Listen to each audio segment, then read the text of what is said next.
경제와 정보를 생생하게 전달해드리는 경제와이드 이슈엔 오늘도 다양한 소식 준비했습니다. 미국 제조업 지표가 긍정적으로 나온 가운데 뉴욕 증시는 혼조로 마감했죠. 네, 다우지수가 강보합으로 마감이 됐고요. S&P 500과 나스닥은 소폭 떨어졌습니다. 말씀 주신 대로 미국의 5월달 제조업 구매 관리자 지수죠. PMI 확정치가 발표가 됐는데 62.1로 예상치를 웃돈 것은 물론이고요. 1년 만에 사상 최고치를 경신했습니다. 경제 활동이 재개될 것이라는 낙관론과 함께 인플레이션 우려감이 공존하는 시장 분위기가 이어진 것 같습니다. 네, 그런가 하면 어제 코스피는 사흘째 상승 마감했습니다. 네, 그렇습니다. 코스피가 전거래일 대비 0.5% 상승하면서 3,220선까지도 훌쩍 뛰어넘었습니다. 종가 기준으로 봤을 때는 지난달 10일 이후 역대 2위를 기록한 셈인데요. 이날 상승을 이끈 수급 주체는 기관 투자자였습니다. 6천억 원 넘는 순매수를 나타내면서 시장 상승을 이끌었고요. 반면 개인과 외국인은 매도 우위를 나타냈습니다. 오늘 장에서는 어떤 흐름이 전개될지 잠시 후 시장 전망과 전략까지 세워보도록 하겠습니다. 자, 그리고 이한승 기자, 5월 소비자 물가 지수가 발표됐어요. 네, 말씀하신 대로 5월 소비자 물가 지수 1년 전보다 2.6% 상승하면서 9년 1개월 만에 최고치를 기록했습니다. 기저효과에 따른 일시적인 상승까지는 예견이 됐지만 이번 발표를 통해서 금리 인상 압박이 더 커질 것으로 전망되는데요. 영끌과 비트로 가계빚이 크게 증가한 상황에서 과연 이번 지수가 우리 경제는 어떤 영향을 미칠지 잠시 후 이슈인 직설에서 짚어보도록 하겠습니다. 네, 그럼 먼저 기업 이슈부터 살펴보겠습니다. 장현재 아나운서 소식 전해주시죠. 네, 장현재입니다. 개장 전 전일장 특징 업종 먼저 확인해 보겠습니다. 우선 조선주입니다. 조선업계는 연이은 수주 소식에 주가도 상승 흐름을 보였습니다. 한국조선해양과 삼성중공업 등 국내 B3 조선업체들은 올해 들어 5개월 만에 지난해 연간 실적을 뛰어넘는 수주를 올렸는데요. 한국조선해양이 이틀 동안 총 1조 3,600억 원 규모의 선박 12척을 수주하는 잭팟을 터뜨렸고요. 삼성중공업은 어제 아시아 지역 선주로부터 총 5,290억 원 규모의 대형 컨테이너선 4척을 수주했다고 공시했습니다. 이 소식에 대우조선해양 9.9% 급등하며 종가 37,050원이었고요. 현대미포조선 5.5% 올랐습니다. 마감가는 89,300원이었습니다. 삼성중공업이 5.29% 올라 6,370원, 한국조선해양이 4.5% 올라 14만 9천 원의 장을 마쳤고요. 반면 한진중공업은 소폭 약세로 돌아서며 종가는 8,530원이었습니다. 다음으론 엔젤산업 관련주입니다. 엔젤산업 관련주가 중국의 산화 제한 완화 소식에 오름세로 마감했습니다. 중국 정부는 수십 년간 한자녀 정책을 고수하다 지난 2016년 두자녀 정책을 시행한 데 이어 부부당 자녀를 3명까지 낳을 수 있도록 허용하는 조치를 내놨는데요. 저출산 고령화 우려가 커지자 사실상 산화 제한을 폐지한 것으로 풀이됩니다. 엔젤산업 관련주에서 오가니티 코스메틱이 상한가 경신했습니다. 종가는 1,065원이었습니다. 헝션그룹이 21.2% 급등을 했고요. 대원미디어가 16.5% 급등하며 종가는 36,350원이었습니다. 이 밖에 토박스코리아 4.8% 올라 1,855원이었고요. 웅진싱크빅도 3.4% 상승하며 마감가는 4,605원이었습니다. 이어서 일본 불매운동 관련주도 알아보겠습니다. 외교부가 독도 표시 지도 항의를 위해서 일본 공사를 초치한다 소식이 전해지자 일본 불매운동 관련주가 수혜 기대감 속에 상승했습니다. 정부는 도쿄올림픽 홈페이지 지도에 독도가 일본 영토처럼 표시된 것과 관련해 소마 히로이사 주한 일본 대사관 총괄 공사를 이례적으로 공개 초치해 항의합니다. 최영삼 외교부 대변인은 일본 측의 부당한 독도 영유권 주장에 대해 강력히 항의하고 관련 자료의 즉각적인 시정을 요구할 예정이라고 밝혔는데요. 외교관례상 정부가 공개 브리핑에서 상대국 외교관 초치 계획을 밝히는 건 상당히 이례적인 것으로 평가됩니다. 일본 불매운동 관련주 마감 상황입니다. 신성통상이 20% 급등해 종가 2,400원을 나타냈습니다. 깨끗한 나라 5.2% 올라 종가 6,790원이었고요. 모나미와 코데즈 컴바인이 4%대 강세로 마감했습니다. 이 밖에 BYC가 3.3% 올랐습니다. 마감가는 44만 8천 원이었습니다. 마지막으론 우주항공산업 관련주입니다. 정부가 한미 정상회담과 아르테미스 약정 참여에 따른 후속 조치로 이른바 우주산업 민관 태스크포스 조직을 발족하고 국내 항공우주산업계와 미래 우주사업 전략에 대해 논의한다는 소식이 알려졌습니다. 이번 태스크포스를 통해 산업분의 항공우주 담당관들과 국내 항공우주 산업계 관계자들이 한자리에 모일 전망인데요. 산업부 관계자는 향후 우주산업과 관련해 정부와 산업계가 의견을 나누기 위한 내부회의 자리라며 상설화 계획 등은 아직 논의 중이라고 설명한 것으로 전해졌습니다. 우주항공산업 관련주에서 LIG 넥스원이 5.76% 올라 46,800원이었고요. AP위성도 5.23% 올라 종가 16,100원이었습니다. 퍼스텍과 캔코 에어로스페이스, 하나시스템은 4%대 강세 흐름 보여줬습니다. 캔코 에어로스페이스가 4.7% 올라 15,600원이었고요. 하나시스템도 4.05% 오르며 18,000원에 장을 마쳤습니다. 여기까지 기업 이슈 전해드렸습니다. 이어서 전일장 상황 전해주시죠. 6월 첫 거래일인 1일 코스피가 기관의 매수세에 힘입어서 3,220선에 올라섰습니다. 이날 코스피는 전일 대비 0.56% 상승하면서 3,221.87로 마감이 됐고요. 코스닥 지수도 전날보다 0.29% 오르면서 984선에서 마감이 됐습니다. 수급 상황 살펴보겠습니다. 이날 유가증권 시장에서 기관 투자자가 6,530억 원을 순매수하면서 시장 상승을 이끌었습니다. 반면 외국인은 365억 원 매도 우위를 나타냈고요. 개인 투자자도 6,136억 원 순매도를 기록했습니다. 코스닥에서는 개인 투자자가 982억 원 매수 우위를 나타냈고요. 반면 기관과 외국인은 각각 714억 원, 169억 원 순매도를 나타냈습니다. 이날 코스피 시가총액 상위 종목 가운데 삼성전자는 강보합을 나타내면서 86,600원 선에서 마감이 됐고요. SK하이닉스는 1% 이상 올랐습니다. 이 가운데 네이버도 상승으로 마감이 됐고요. LG화학도 0.7% 오름세로 마감이 됐습니다. 특히 이날 카카오가 3% 넘게 상승하면서 장중에 신고가를 기록하기도 했습니다. 12만 7천 원으로 카카오가 종가를 형성했고요. 반면에 삼성바이오로직스와 셀트리온은 1% 안팎으로 약세로 마감이 됐습니다. 이 가운데 삼성 SDI가 강보합권, 현대차는 0.8% 오름세로 마감이 됐습니다. 업종별로 봤을 때는 섬유 의복 섹터가 3.6% 올랐고요. 통신업도 2.3% 올랐습니다. 그 밖에 유통업과 증권, 운수장비 섹터가 1% 이상 올랐고요. 반면에 의약품, 철강, 금속 업종은 각각 1%에서 0.5% 하락으로 마감이 됐습니다. 그 밖에 운수창고, 의료정밀, 은행 업종도 하락으로 마감이 됐습니다. 이날 코스닥 시가총액 상위 종목 가운데서 셀트리온 헬스케어는 0.9% 내림세를 나타냈고요. 셀트리온 제약도 0.2% 떨어졌습니다. 이 가운데 펄어비스도 1.4% 약세로 마감이 됐고요. 카카오게임즈가 0.3% 오름세, 에코프로뎀이 0.5% 상승세를 나타냈습니다. 그 밖에 HLB가 4% 강세를 보여줬고요. 그 밖에 CGN 0.8% 올랐습니다. SK머티리얼즈와 CJENM은 강보합으로 마감이 됐습니다. 이날 서울 외환시장에서 원달러 환율입니다. 전일 대비 5원 떨어지면서 달러당 1,105원 90전에 마감이 됐습니다.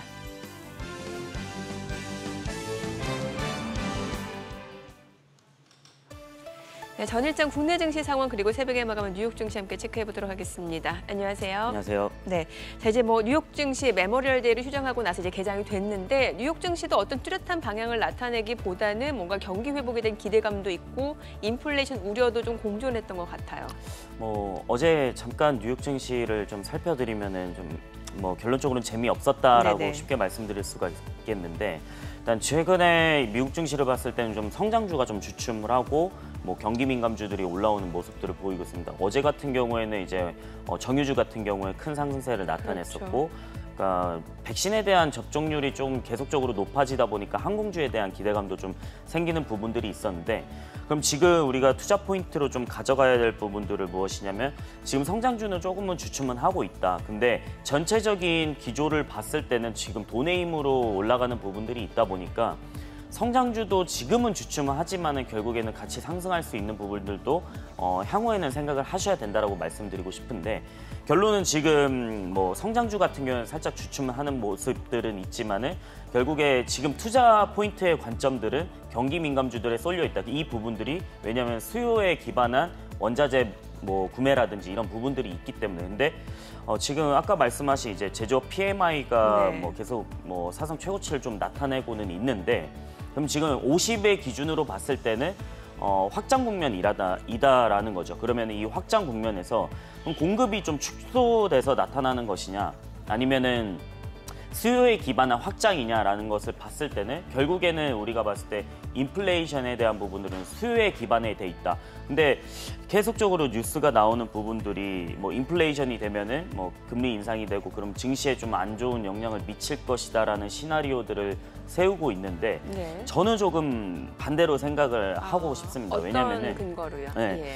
왜냐면 이게 경기가 안 좋을 때는 당연히 이게 금리가 상승하는 부분들이 악재가 맞지만은 지금은 수요가 어떻게 보면 기저효과도 있지만은 이 기저효과를 뛰어넘을 수 있을 정도로 수요가 많습니다. 그렇기 때문에 지금 유가라든지 원자재가 계속적으로 상승하는 부분들이 있는데 네. 그러면은 경기가 괜찮다라고 했을 때 금리를 뭐 인상을 한다라고 하더라도 그 영향은 크지 않다라는 것이거든요. 그게 어떻게 보면은 펀더멘탈에 기반한 부분들이고 어떻게 보면 경기 회복에 대한 부분들의 기대감을 가져갈 수가 있기 때문에 저는 결론적으로는 이 테이퍼링이나 아니면은 뭐 인플레이션에 대한 부분들이 큰 걱정은 안 하셔도 된다라고 말씀을 드리고 싶습니다. 뭐 그렇긴 합니다만 지금 뭐 사실 개인 투자자들 수익률만 놓고 봤을 때는 기존의 성장주 위주로 포트폴리오를 구성하셨던 분들, 특히 서학개미 가운데는 뭐 애플이라든지 테슬라를 좀 많이 사들인 측면이 있었는데 이 두 종목 주가가 연일 지금 떨어지면서 사실 맥을 못 추고 있는 상황이거든요.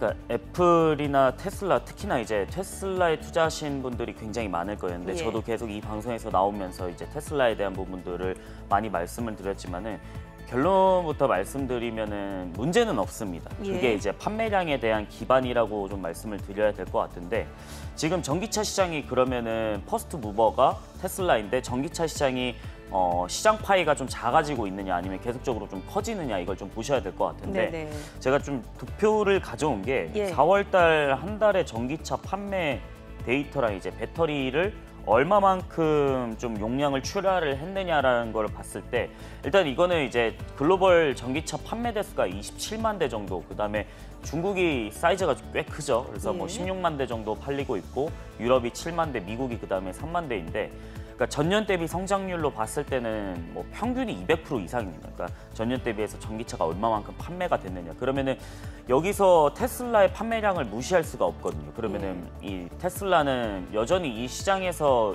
시장 점유율 1위를 하고 있기 때문에 전년 대비 성장률에 대해서 이 시장 파이를 같이 가져가는 부분들이 있고 그다음에 배터리 데이터도 한번 띄워주시면은 네.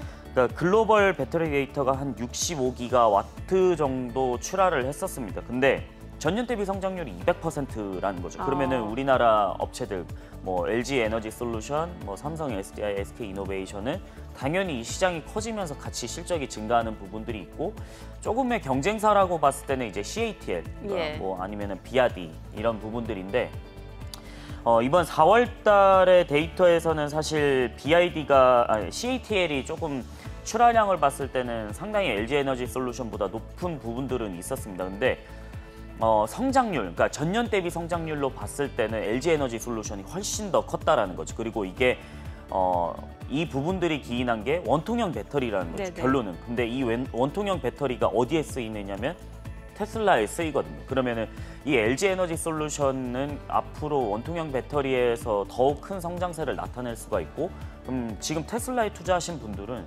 저는 좀 멀리 보셨으면 좋겠다라는 말씀을 드리고 중장기적인 싶어요. 관점이요. 왜냐면 지금 테슬라를 단기적으로 뭐 $1,000 이렇게 판단하려면은 뭐 갑자기 200만 대를 팔아야 되거든요. 근데 그런 일은 사실 너무 뭐 확률이 적기 때문에 좀 멀리 보시고 긴 호흡을 가져가셔야 될 것 같다라고 말씀을 드리고 싶습니다. 네, 알겠습니다. 자, 어제 코스피가 3,220선까지도 회복이 됐고요. 오늘도 추가적으로 오름세가 예상이 됩니다. 저희 잠시 후 또 동시효과 상황 그리고 전략으로 돌아오겠습니다.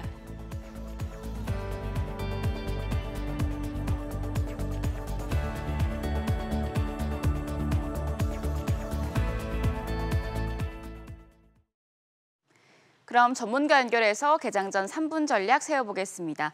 유한타증권 유동원 글로벌 자산배분 본부장 전화로 연결돼 있습니다.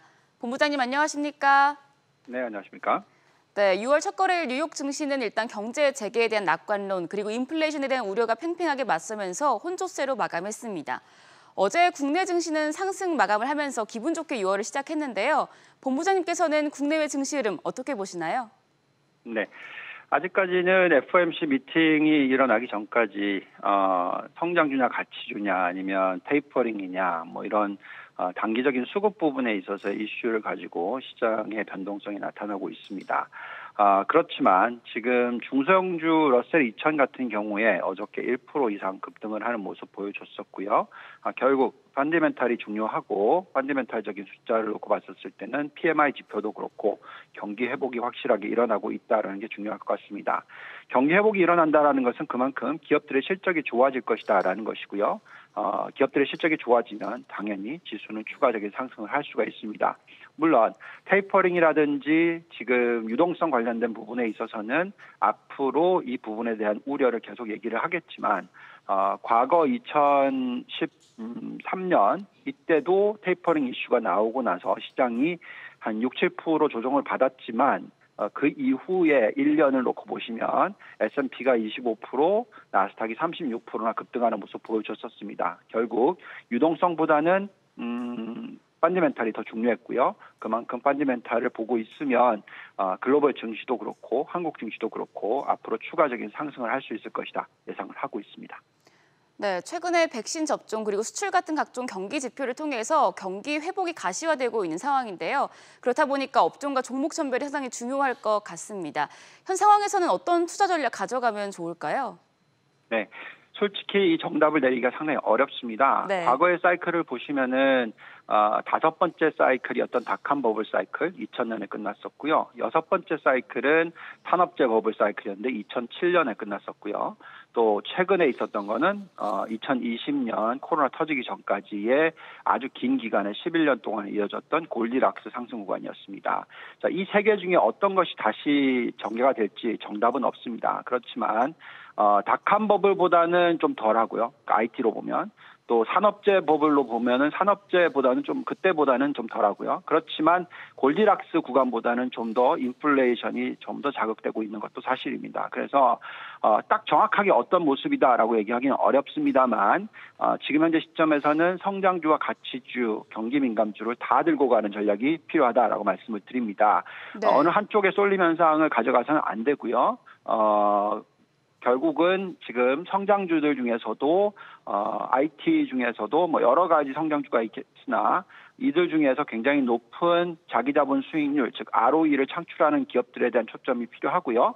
또 경기 민감주나 가치주들 중에서도 저 PBR, 저 PER 그리고 이익이 굉장히 큰 폭으로 늘어나는 종목 위주로서 투자가 중요합니다. 그래서 저희가 지금 얘기하고 있는 전략은 7대3 전략인데 성장주 7, 가치주 3 전략을 얘기를 하고 있습니다만 가치주에 대해서 좀 더 중요하게 생각하시는 분들의 입장에서는 성장주 6, 가치주 4 정도의 전략도 적절하다라고 얘기해드리고 있습니다. 네, 성장주와 가치주 그리고 경기 민감주를 모두 가져가야 한다는 말씀해 주셨습니다. 본부장님, 최근에 국내 증시가 연속해서 상승을 하면서 고점에 대한 기대감이 높아지고 있습니다. 이제 본격적인 6월 증시 돌입한 상황인데 투자자분들을 위한 대응 전략도 세워주시죠. 네, 한국의 펀디멘탈과 유동성 둘 다를 놓고 봤었을 때 저희가 판단하기에는 한국 증시는 최소한 3,600, 많이 올라가면 4,200까지 나온다라는 분석이 나옵니다. 네. 즉 지금 현재 유동성 지표를 놓고 봤었을 때 2007년 고점, 그러니까 시가총액과 M2를 비교했었을 때 어느 정도까지 추가 상승을 할 수 있는지 계산을 해보면 최소한 3,800포인트까지가 나오고요. 펀디멘탈로 계산해 보면은 3,600포인트 이상이 나옵니다. 그래서 올해 연말까지는 코스피 지수가 3,600에서 3,800 사이로 상승을 할 수 있을 것이다라고 예상을 하고 있고요. 이 정도면은 추가적으로 15%에서 20% 정도 증가를 할 수 있다라는 결론이 나옵니다. 그 이유는 계속 말씀을 드립니다만 유동성뿐만이 아니라 펀디멘탈적인 차원에 있어서도 올해 코스피의 이익 증가율이 54%나 되고 내년에도 이익 증가율이 일어날 수 있다라고 예상이 되고 있기 때문에 이런 환경 속에서는 계속적으로 한국 증시에 대해서도 긍정적으로 바라보실 필요 있다 말씀드리겠습니다. 네, 알겠습니다. 말씀 잘 들었습니다. 유동원 본부장이었습니다. 지금까지 개장 전 3분 전략 세워봤습니다. 네, 지난달 소비자 물가가 2.6% 상승하면서 9년여 만에 가장 높은 상승률을 기록했습니다. 지난해 물가가 낮았던 기저효과에 더해서 작황 부진 등의 물가 상승을 이끈 주 요인인데요. 자세한 내용 취재기자 연결해 들어보겠습니다. 정윤영 기자. 네, 정은영입니다. 네, 소비자 물가가 2달 연속 2%대 상승률을 기록했다고요. 네, 오늘 통계청이 발표한 소비자 물가 동향을 보면 5월 소비자 물가 지수는 107.46으로 지난해 같은 기간과 비교해 2.6% 상승했습니다. 이는 9년 1개월 만에 최대 상승폭인데요. 소비자 물가 상승률은 올해 2월과 3월 1%대였는데 4월과 5월 두 달 연속 2%대를 기록했습니다. 기저 효과에 더해 작황 부진과 조류 인플루엔자 영향으로 농축수산물 가격이 두 자릿수 상승세를 이어간 것이 물가 상승을 이끌었습니다. 또 국제 유가가 급등한 것도 주요 원인입니다. 네, 품목별 물가 상승률도 전해주시죠. 네, 서민 장바구니 물가인 농축수산물이 12.1% 상승하며 크게 올랐는데요. 품목별로 보면 파가 130.5%, 달걀이 45.4%, 축산물이 10.2%로 높은 상승률을 보였습니다. 이 밖에도 휘발유 23%, 집세는 1.3% 상승했습니다. 집세의 경우 2017년 11월 이후 가장 많이 상승했습니다. 최근 물가 상승을 두고 인플레이션 우려가 나오는 가운데 정부는 선을 긋고 있는데요. 홍남기 경제부총리는 SNS에 최근 물가 오름세는 기저효과와 일시적 공급 충격 등이 주도한 것이라며 하반기로 갈수록 점차 해소될 것으로 보인다고 밝혔습니다. 정부는 물가 안정을 위해 계란 수입 물량을 확대하고 이번 달 중 돼지고기 할인 판매를 실시할 계획입니다. 또 기업의 국제 원자재 가격 변동에 대한 대응력을 높이기 위해 비축 물량을 방출하고 금융 지원 등을 강화할 예정입니다. SBS 비즈 정윤영입니다. 네, 지금 시간 8시 53분 지나가고 있습니다. 오늘 양시장 예상 체결지수 확인해 보도록 하죠. 코스피입니다. 오늘 0.43% 추가적으로 오름세가 예상이 됩니다. 이렇게 되면 예상 체결지수 3,235포인트까지 나오고 있고요. 코스닥도 0.37% 오름세가 예상이 되면서 988포인트로 기록이 되고 있습니다. 시가총액 상위 종목 예상 체결가 보겠습니다. 삼성전자 오늘 보합 출발 예상됩니다. 예상 체결가 86,600원이고요. SK하이닉스 어제도 1% 반등을 나타냈었죠. 오늘 또 추가적으로 0.78% 오름세 예상되면서 예상 체결가 129,500원으로 기록되고 있습니다. 이 가운데 네이버 오늘 보합 출발 예상이 되고 있고요. LG화학입니다. 오늘 1.4% 상승세 이어갈 걸로 보이면서 예상 체결가 837,000원으로 나타나고 있습니다. 현대차도 0.4% 추가적으로 오름세 예상되네요. 예상 체결가 238,000원이고요. 어제 신고가를 경신했던 카카오 오늘도 1.5% 추가적으로 올라갈 걸로 보입니다. 예상 체결가 129,000원으로 나타나고 있고요. 어제 오후 들어서 상승폭을 반납하면서 하락했던 삼성바이오로직스 오늘 강보합 출발 예상됩니다. 예상 체결가 833,000원이고요. 셀트리온도 1% 반등이 예상되면서 예상 체결가 275,500원으로 나타나고 있습니다. 이 가운데 삼성 SDI도 오름세가 예상이 되네요. 코스닥 시가총액 상위 종목 예상 체결가도 확인해 보겠습니다. 오늘 셀트리온 헬스케어와 셀트리온 제약 모두 1% 안팎의 상승세가 예상이 되고요. 이 가운데 펄어비스는 보합 출발 예상됩니다. 카카오게임즈 강보합 예상되면서 예상 체결가 52,600원으로 나타나고 있고요. 에코프로비엠 1% 오름세 예상됩니다. 예상 체결가 178,800원으로 기록이 되네요. 자, 그리고 HLB 오늘은 보합 출발 예상됩니다. 예상 체결가 35,850원. 알테오젠입니다. 0.57% 상승 출발 예상되면서 예상 체결가 77,000원으로 나타나고 있고요. CJEN은 강보합 예상됩니다. 예상 체결가 165,600원. 그리고 SK머티리얼즈는 오늘 1% 약세가 예상이 됩니다. 이 가운데 시젠도 하락 출발 예상이 되고 있습니다. 자, 이제 개장까지 4분가량 남았습니다. 자, 다시 한번 체크 포인트 좀 정리를 해보도록 하겠습니다. 자, 지금 전반적으로 시장 일단은 다시 한번 좀 우상향 추세를 이어갈 걸로 예상이 되고 있는 상황인데 특히 국내 증시에서 가장 중요한 지표 중 하나가 또 수출 지표 아니겠습니까? 2월달 수출 상황 보게 되면 굉장히 좋았어요. 그러니까 5월 달에 이제 산업통상자원부에서 발표한 수출 자료 데이터를 좀 보시면은 그러니까 상당히 국내 기업들이 사업을 잘 하고 있다라는 게 또 지표로 나오는 것 같아요. 그게 이제 당연히 실적까지 이어질 수 있을 거라고 보고 있는데 그 이유가 뭐냐면은 과연 수출을 얼마만큼 했느냐인데 지금 32년 만에 최대 상승폭이거든요. 이게 그러면은 32년 만에 5월 달이 조업 일수가 그러면 3일 전달 대비해서 3일이나 적었는데도 불구하고 수출을 이만큼 잘했다라는 거는 그러면은 물동량이 계속적으로 늘어날 수밖에 없는 거. 그러면은 이게 고스란히 우리나라 기업들 실적에 이어질 수밖에 없는 부분들이 있거든요. 그런데 지금 성장률을 봤을 때는 그 한 자릿수가 아니고 계속적으로 두 자릿수를 유지를 하고 있어요. 특히나 이제 석유 제품 같은 경우는 세 자릿수까지 나타나는 부분들이 있었는데 그러니까 지금 507억 달러를 수출을 했다라는 거는 어떻게 보면은 굉장히 실적이 좀 좋게 나타날 것이다. 특히나 2분기에는. 그러면은 우리나라 기업들에 대한 이익 추정치는 앞으로 더 늘어날 것이고 그러면 그거에 대한 주가도 고스란히 반영이 될 것이다라고 보고 있는데 이 수출 같은 경우에도 그러면은 쉽게 꺾이지는 않을 거다. 왜냐하면 경기 회복이 계속적으로 되고 있고 이게 반도체 쇼티지까지 계속적으로 이어지는 부분들인데, 그러니까 차량 완성차 업체들이 이게 실수를 한 게 뭐냐면은 코로나가 좀 장기화되니까 소비가 좀 위축이 될 것이다라고 해가지고 반도체 주문을 많이 안 해놓은 상태에서 이제 쇼티지가 딱 나버리게 되니까. 예. 지금 너무 수요가 많은 거예요. 근데 네. 여기서 이제 문제가 생기는 게 우리가 예상치보다 너무 빨리 올라왔다라는 거거든요. 그래서 지금 보시면 자동차도 지금 거의 뭐 두 자릿수에서 예. 뭐 세 자릿수 왔다 갔다 하는 부분들인데 이렇게 봤을 때는 국내 기업들의 실적은 당연히 좀 좋지 않을까라고 판단을 하고 있고, 그럼 여기에 대한 펀더멘털이 개선이 계속적으로 되다 보면은 주가도 자연스레 좀 올라갈 수 있지 않을까라고 좀 판단은 하고 있습니다. 그럼 지금 업종별로 봤을 때는 뭐 반도체라든지 자동차, 석유 제품 다 수출이 늘어난 상황인데, 그럼 반도체 섹터 주가를 봤을 때는 사실 이런 수출 호조와는 조금 별개로 움직이는 느낌이거든요. 뭐 지금 증시가 또 많이 올라온 부분들도 있고, 예. 그러니까 우리가 항상 개인 투자하시는 분들이 이렇게 생각을 하시는 분들이 많아요.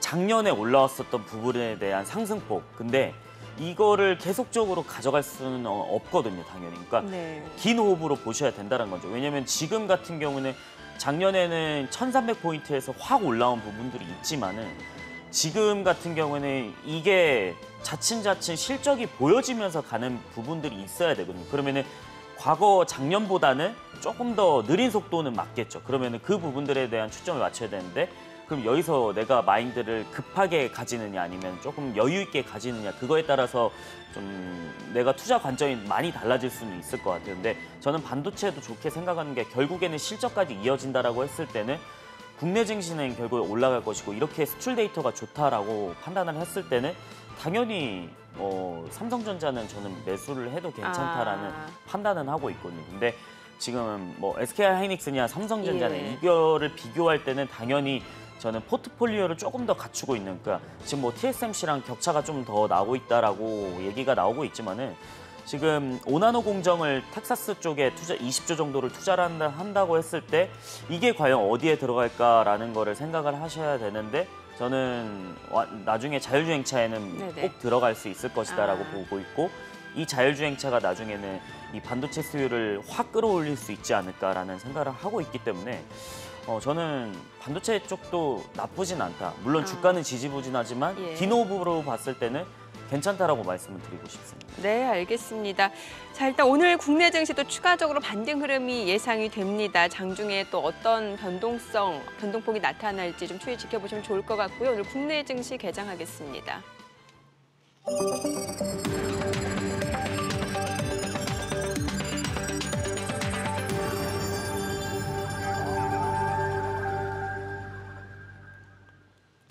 네, 6월 2일 수요일 개장이 됐습니다. 간밤 뉴욕 증시 3대 지수 보합권에서 마감이 됐습니다. 제조업 PMI가 전월 대비도 많이 올랐고 예상치를 웃돌았습니다. 경기 회복에 대한 기대감과 맞물려서 인플레이션 우려감도 좀 커지는 것 같습니다. 시장이 어떤 뚜렷한 방향을 나타내기보다는 이 경계 심리도 좀 커지고 있는 상황이다라는 점 시장 분위기에서 보이고 있는 상황이죠. 자, 오늘 양시장 출발 지수 좀 확인을 해보도록 하겠습니다. 코스피입니다. 어제 3,220선까지 회복이 됐었고 오늘 또 추가적으로 올라갑니다. 3,225포인트입니다. 강보합 출발이고요. 코스닥도 마찬가지입니다. 오늘 보합권이네요. 986포인트입니다. 보합권 흐름을 나타나고 있는 양시장입니다. 과연 상승세를 이어갈 수 있을지도 좀 지켜보시면 좋을 것 같네요. 시가총액 상위 종목 시초가 보겠습니다. 삼성전자가 오늘은 0.2% 떨어집니다. 84,400원에 거래되고 있고요. SK하이닉스 어제 1% 이상 올랐습니다만 오늘 시초가는 0.39% 내림세네요. 128,000원. 네이버가 강보합권입니다. 367,500원. 그리고 현대차는 0.8% 올라갑니다. 지금 보시게 되면 현대 모비스도 강보합권으로 28만 1,000원권에서 거래가 되고 있는 모습이고요. 자, 어제 또 올랐던 LG화학 오늘 강보합권입니다. 지금 82만 6,000원에 거래가 되고 있는 상황이고요. 오늘 전반적으로 시가총액 상위 종목들 혼조세가 이어지고 있는 상황입니다. 자, 그리고 어제 삼성바이오로직스와 셀트리온 하락으로 마감이 됐었는데 오늘 또 추가적으로 내려갑니다. 삼성바이오로직스가 0.8% 내림세로 82만 4,000원이고요. 그리고 셀트리온도 0.5% 내림세입니다. 자, 그리고 어제 외국인 매수로 3% 이상 상승하면서 신고가를 기록했던 카카오 오늘도 0.7% 올라가네요. 12만 8,500원에 거래가 되고 있습니다. 자, 오늘 올라가는 종목 보시게 되면은 운수 장비 섹터 그리고 철강 섹터로 좀 압축을 해볼 수 있을 것 같은데요. 철강 섹터 흐름을 좀 보도록 하겠습니다. 포스코가 1.7% 상승합니다. 35만 6천원이고요. 현대제철도 0.9% 올라갑니다. 54,300원에 거래되고 있고요. 동국제강도 0.2% 올라갑니다. 23,250원. 자, 그리고 운수장비 섹터 내에서는 현대차 그룹주가 상승을 보여주고 있습니다. 현대차가 1% 이상 올라갑니다. 24만 원 지금 현재 주가 형성이 되고 있고요. 기아도 1.9% 올라갑니다. 87,300원이고요. 현대모비스도 0.5% 오름세가 이어지고 있습니다. 오늘 철강금속, 운수장비 섹터가 상승세를 보여주고 있는 상황이고요. 현재 주가 다시 한번 좀 보겠습니다. 모두 1% 안팎의 오름세죠. 뿐만 아니라 해운주도 오늘 흐름 괜찮네요. HMM이 2% 상승 중입니다. 48,650원. 자, 이렇게 되면은 HMM 같은 경우는 나흘 만에 반등세를 나타내고 있는 상황이고 특히나 지금 외국계 창구를 통해서도 빠르게 매수 주문이 들어오고 있는 상황입니다. 48,700원. 그리고 대한해운도 역시 0.6% 올라가네요. 펜오션도 1% 상승세입니다. 6,740원이고 흥하해운 지금 보합권 흐름 이어지고 있는 상황입니다. 해운주 다시 한번 반등을 보여주고 있는 모습이네요. 자, 코스닥 시가총액 상위 종목 시초가 보겠습니다. 셀트리온 헬스케어, 셀트리온 제약 모두 보합권입니다. 이 가운데 펄어비스 지금 현재 보합으로 59,700원. 지금 보시다시피 시가총액 상위권 종목은 어떤 방향을 나타내기보다는 좀 지루한 횡보 장세, 좀 답보 상태가 이어지고 있는 상황입니다. 지금 카카오게임즈가 상승세긴 합니다만 좀 보합권 흐름을 벗어나지는 못하네요. 52,600원. 그리고 에코프로비엠은 지금 약보합권이네요. 17만 6,500원에 거래가 되고 있습니다. 자, 오늘 전반적으로 경기 민감주, 가치주 섹터인 철강이라든지 운수장비 그리고 해운주 이런 섹터의 강세 흐름이 이어지고 있는 모습이고요. 금융주도 일부 상승을 보여주고 있네요. KB금융, 신한지주, 하나금융지주, 기업은행 모두 상승세가 이어지고 있는 상황입니다. 자, 지금 시각 9시 4분 지나가고 있습니다. 수급 상황도 확인을 해보도록 할게요. 오늘 유가증권 시장에서는 개인 투자자, 외국인 투자자가 순매수를 보여주고 있습니다. 사실 어제장 시장 상승을 이끈 건 기관 투자자였는데 기관 오늘은 파네요. 지금 982억 원 매도 우위고 개인과 외국인은 각각 731억 원, 265억 원 순매수를 보여주고 있습니다. 업종별 수급을 봤을 때 오늘 기관은 전기전자에서 빠르게 물량을 내놓고 있고요. 외국인과 개인은 전기전자에서 순매수를 보여주고 있습니다. 자, 지금 업종별 흐름을 좀 봤을 때는 전반적으로 운수창고, 운수장비 섹터 강세를 나타내고 있습니다. 운수창고에서는 오늘 항공주 흐름도 좋기 때문에 지금 운수창고 섹터의 상승을 주도하고 있다고 보시면 될 것 같고 운수장비 쪽에서는 앞서 말씀드렸다시피 현대차 그룹주 그리고 뒤이어서 철강 금속 섹터도 상승 흐름을 보여주고 있는 상황이네요. 자, 코스닥 수급 상황도 확인해 보도록 하겠습니다. 코스닥에서는 개인 투자자가 358억 원 매수 우위고요. 외국인과 기관은 각각 248억 원, 101억 원 순매도를 기록 중입니다. 지금 시각 9시 5분 지나가고 있습니다. 환율도 체크를 해보도록 하죠.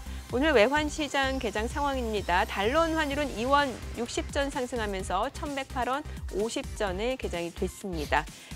자, 오늘도 시장이 뚜렷한 방향을 나타내지는 못하고 뭔가 좀 횡보 장세가 이어지고 있는 상황이고 대형주들은 오히려 호가와는 좀 다른 상황이고 지금 대표적으로 경기 민감주, 가치주라고 볼 수 있는 철강 그리고 운수 장비, 해운, 항공주 이런 섹터가 좀 올라가네요.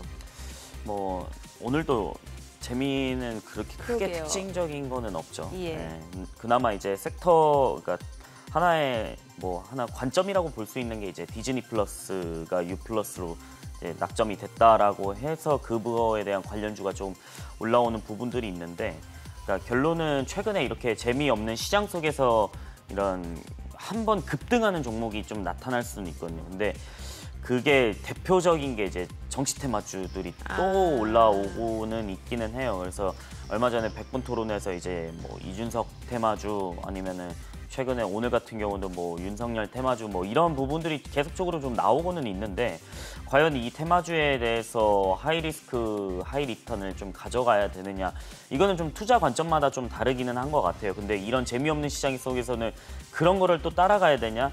저는 조금 위험한 발상인 것 같다라는 말씀을 드리고 싶은데 그러니까 물론 이게 상승할 때는 누구나 다 좋죠. 왜냐하면 수익을 거둘 수 있다 보니까. 근데 이게 반대로 간다라는 가정을 또 하셔야 되거든요. 그게 이제 그걸 감안하고 가실 건지 아니실 건지를 판단을 하셔야 되는데 만약에 이걸 감안하고 갔을 때는 뭐 플러스 20%가 아니고 마이너스 20%도 감안을 하셔야 되는 부분들이 있거든요. 근데 그럼 거기서 이제 그 정치 테마주 같은 경우는 살짝 리스크가 있을 수도 있다.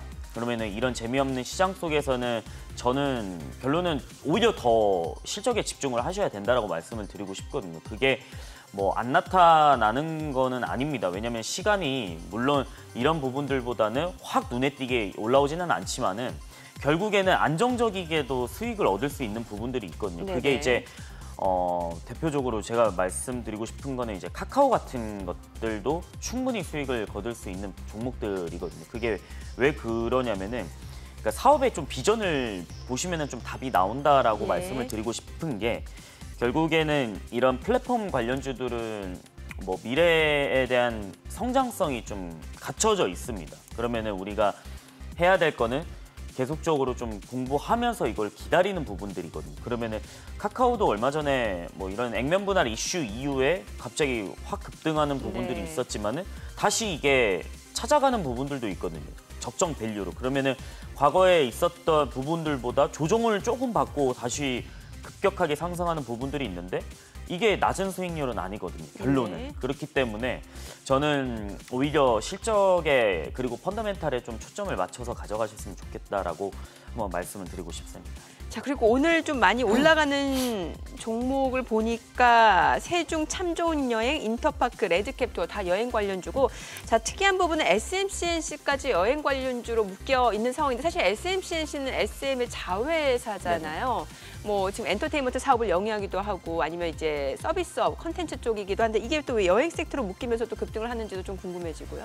그러니까 여행 섹터보다는 이제 지분에 대한 좀 참여? 뭐 네이버나 카카오가 뭐 지분 인수설이 있죠. 예. 네, 그래서 그런 거에 대한 부분이 좀 더 강한 것 같은데 최근에 이제 엔터 사업이 그러니까 플랫폼 기업들이 엔터 쪽에 계속적으로 지분 투자를 하고 이런 콘텐츠들을 가져오려고 하는 부분들이 있어요. 그게 뭐냐면 대표적으로 하이브 같은 경우에도 예. 네이버와 좀 맞잡고 이런 그렇죠. 부분들이 있었고 SM 같은 경우는 지금 뭐 카카오랑 좀 많이 밀접한 관계들이 있었고 그러면 여기서 지분 참여를 했을 때는 누가 이 콘텐츠를 가져갈 것인지 왜냐면은 그 OTT랑 똑같은 사업 구조예요. 이게 왜냐면은 OTT도 스튜디오 드래곤이나 뭐 우리가 흔히 말하는 넷플릭스나 디즈니 플러스도 콘텐츠가 킬러 콘텐츠가 있어야지 자기네들의 경쟁력이 생기는 거거든요. 그러면은 스튜디오 드래곤이나 뭐 제이 콘텐츠리 이런 네. 기업들이 자기네들한테 납품을 해야지만 자기네들의 경쟁력이 강화가 되는 건데 플랫폼 기업도 어떻게 보면 똑같다라는 거죠. 이런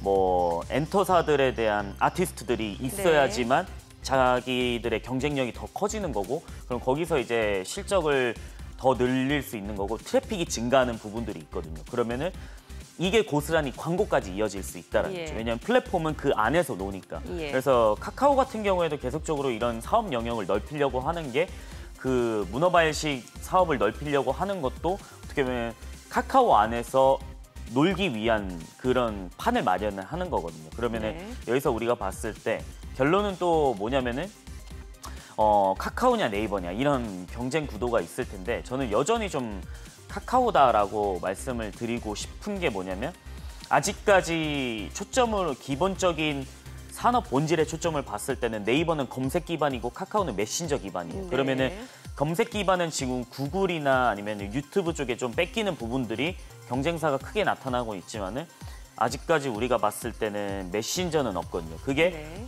라인이나 그다음에 페이스북 메신저인데 이게 시장 점유율을 차지할 수가 없거든요. 그래서 오히려 경쟁력과 그다음에 시장 진입 장벽은 카카오가 더 두텁다. 그렇기 때문에 저는 카카오의 밸류를 조금 더 맞춰야 되지 않을까라는 생각들은 하고 있습니다. 예. 자, 그러면 또 오늘 해운주도 좀 여쭤보고 싶어요. 대한해운, HMM, 페노션. 그동안 좀 올랐다가 또 주가가 다시 한번 차익 실현 물량 나면서 조정을 받더니 오늘 또 다시 올라갑니다. 뭔가 순환매가 빠르게 나타나는 시장이네요. 해운주 예. 같은 경우에는 최근에 HMM이 가장 많이 상승했던 부분들이 있었고 그다음에 이제 벌크선 부분에 대한 기대감으로 대한해운이나 페노션이 조금 상승했었다가 조정받는 부분들이 있었는데 결국에는 저는 벌크선도 괜찮다라고 말씀을 드리고 싶어요. 왜냐면은 네. 우리가 아까 말했듯이 경제 회복이 되면은 맨 앞단에서는 이제 원자재를 구매를 해야 되거든요. 그러면은 이게 중국이 지금 계속적으로 빨아들이고 있죠. 그러면 이 중국이 계속 원자재를 빨아들이고 있는 와중에 그러면 어떤 걸로 운반을 할 거냐? 결국에는 벌크선이거든요. 그러면 이 벌크선을 갖다가 계속적으로 써야 되는데 그러면은 계속적으로 뒷단에 있는 후방 산업에 있는 수요와 소비가 지금 폭발하고 있다 보니까 기업들은 계속 이거를 생산을 해야 된다라는 거죠. 그러면은 저는 벌크선도 앞으로 좀 실적이 나타나지 않을까. 그게 아까 말씀드린 수출 데이터도 그 앞단에 있는 부분들이거든요. 그러면은 결국에는 석유 제품이 아까 봤을 때 거의 2자릿수였어요. 그러니까 160%가 넘는 부분들이었는데 그럼 그거를 가공할 수 있는 원재료는 누가 운반을 하느냐? 결국은 네. 대한해운이나 페노션인데 HMM이 컨테이너선으로 실적이 많이 증가를 해서 올라왔지만은 결국에는 벌크선도 그거를 받을 수 있는 밸류를 받을 수 있는 부분들도 있다. 그래서 이 수출 데이터를 봤을 때는 벌크선도 실적은 나올 수는 있다라고 보시면 좋을 것 같습니다. 이게 백신 접종률이 좀 속도가 나면서 이제 경기 회복에 대한 기대감이 빠르게 증시에도 반영이 되는 게 오늘 보니까 또 항공주 흐름이 굉장히 좋아요. 대한항공이 지금 3.7% 상승 중이고 UBS 창구에서도 매수 주문이 들어오고 있고요. 티웨이홀딩스도 2.4% 올라가고 있는 상황이고요. 지금 티웨이항공뿐만 아니라 티웨이홀딩스, 지금 한진칼, 지금 항공주가 다 올라갑니다. 사실 미국 쪽에서도 이런 부분이 좀 먼저 반영이 됐었잖아요. 그렇죠.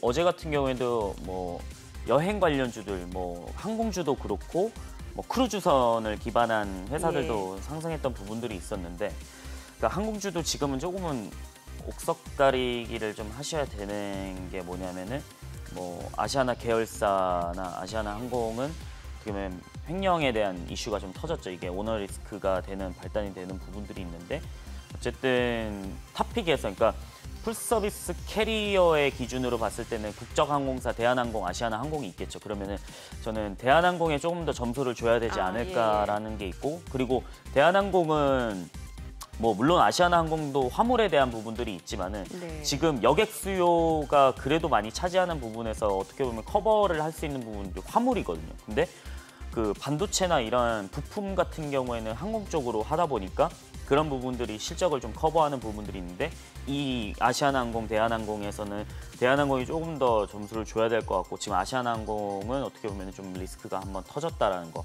그리고 에어부산 같은 경우에도 그렇고 지금 티웨이 항공 같은 경우는 인수설, 이 M&A설이 있어서 다른 항공사들보다 더 크게 올라가는 부분들이 그러면 이걸 사주는 어떤 그룹사가 재무구조 개선을 하지 않을까라는 기대감이 있거든요. 그래서 그 부분들을 보는 게 좋지 않을까. 그래서 이제 대한항공은 저는 탑픽이고, 근데 아직까지 여행사들은 저는 조금은 주의해야 되지 않을까라는 생각이 들어요. 왜냐면은 우리나라 안에서는 이제 백신을 맞더라도 지금 아직까지 확 이게 다 나갈 수는 없거든요. 그게 좀 문제이고, 그다음에 과연 얼마나 버틸 수 있을까가 좀 문제이기는 해요. 왜냐면은 여행사가 지금 부채 비율이 상당히 높아졌거든요. 네. 특히나 LCC 업체들이 그렇게 똑같은 비율인데, 왜냐면 LCC는 화물을 못 하니까. 그래서 이제 대한항공이나 아시아나항공은 실적 측면에서는 그래 보릿고개여도 그나마 화물 쪽에 있다 보니까 배는 굶어도 좀 움츠릴 수는 있는데 LCC나 여행사 같은 경우는 아직까지 너무 굶고 있다. 그렇기 때문에 이 재무적인 리스크가 확 터질 수가 있기 때문에 저는 그거는 좀 경계를 해야 된다라고 말씀을 한번 드리고 싶습니다. 최근에 원자재 가격이 좀 상승했다가 조정을 받고 있는 상황이었는데 이 원자재 가격과 맞물려서 또 최근에 유가가 더 많이 올라가고 있는 상황이고 자 그러면은 어떤 전략을 세워야 되는지 뭐 정유주도 좋고 아니면은 철강주도 좋고요. 전략을 좀 세워주세요. 그러니까 저는 그 철강주를 말씀드릴 때 이게 네. 공급의 축소에서 원자재가 상승을 하느냐, 예. 수요에 기반해서 상승을 했느냐 이 기준이 굉장히 중요한 게 뭐냐면 얼마 전에 이제 현대제철이랑 포스코가 자동차 강판을 2017년 이후에 한번 이번에 인상을 했었어요. 그러니까 네. 5% 정도 인상을 했는데 이게 왜 그러냐면 아까 수출에서 보시다시피 수요가 워낙 많으니까 그래서 이제 인상 가격 장가를 해도 괜찮다라는 거거든요. 그래서 지금 이슈가 또 나오고 있는 게 하나둘씩 뉴스가 나오고 있는 게 자동차 가격이 인상되지 않을까라는 얘기들도 나오고 있거든요. 예. 근데 결국에는 인상할 수밖에 없다. 왜냐면은 이렇게 원자재 가격이 올라가고 뭐 천연고무 가격도 올라가면은 타이어도 올라가는 거잖아요. 그러면은 여기서는 당연히 인상될 수밖에 없고 그러면 전방 산업에서 이렇게 가격 인상이 되는 부분들은 저는 기업 입장에서는 긍정적이다. 왜냐면은 이게 수요에 기반한 거여서 자신이 있는 거죠. 어떻게 네. 쉽게 말씀드리면 자신이 있는 거죠.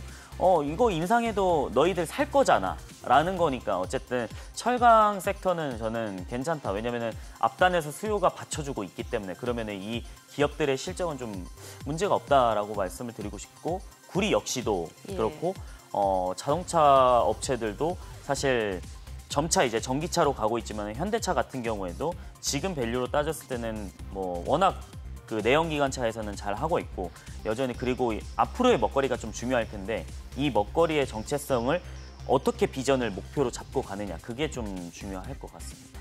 예. 자, 그리고 최근에 환율 흐름도 좀 여쭤볼게요. 왜냐면 외국인 수급하고 좀 연결지어서 생각을 해봐야 될 것 같은데 지금 달러 약세 기조가 이어지고 있는 상황인데 외국인은 뭔가 좀 매수 기조라고 보기에는 아직은 좀 시기상조인 것 같고요.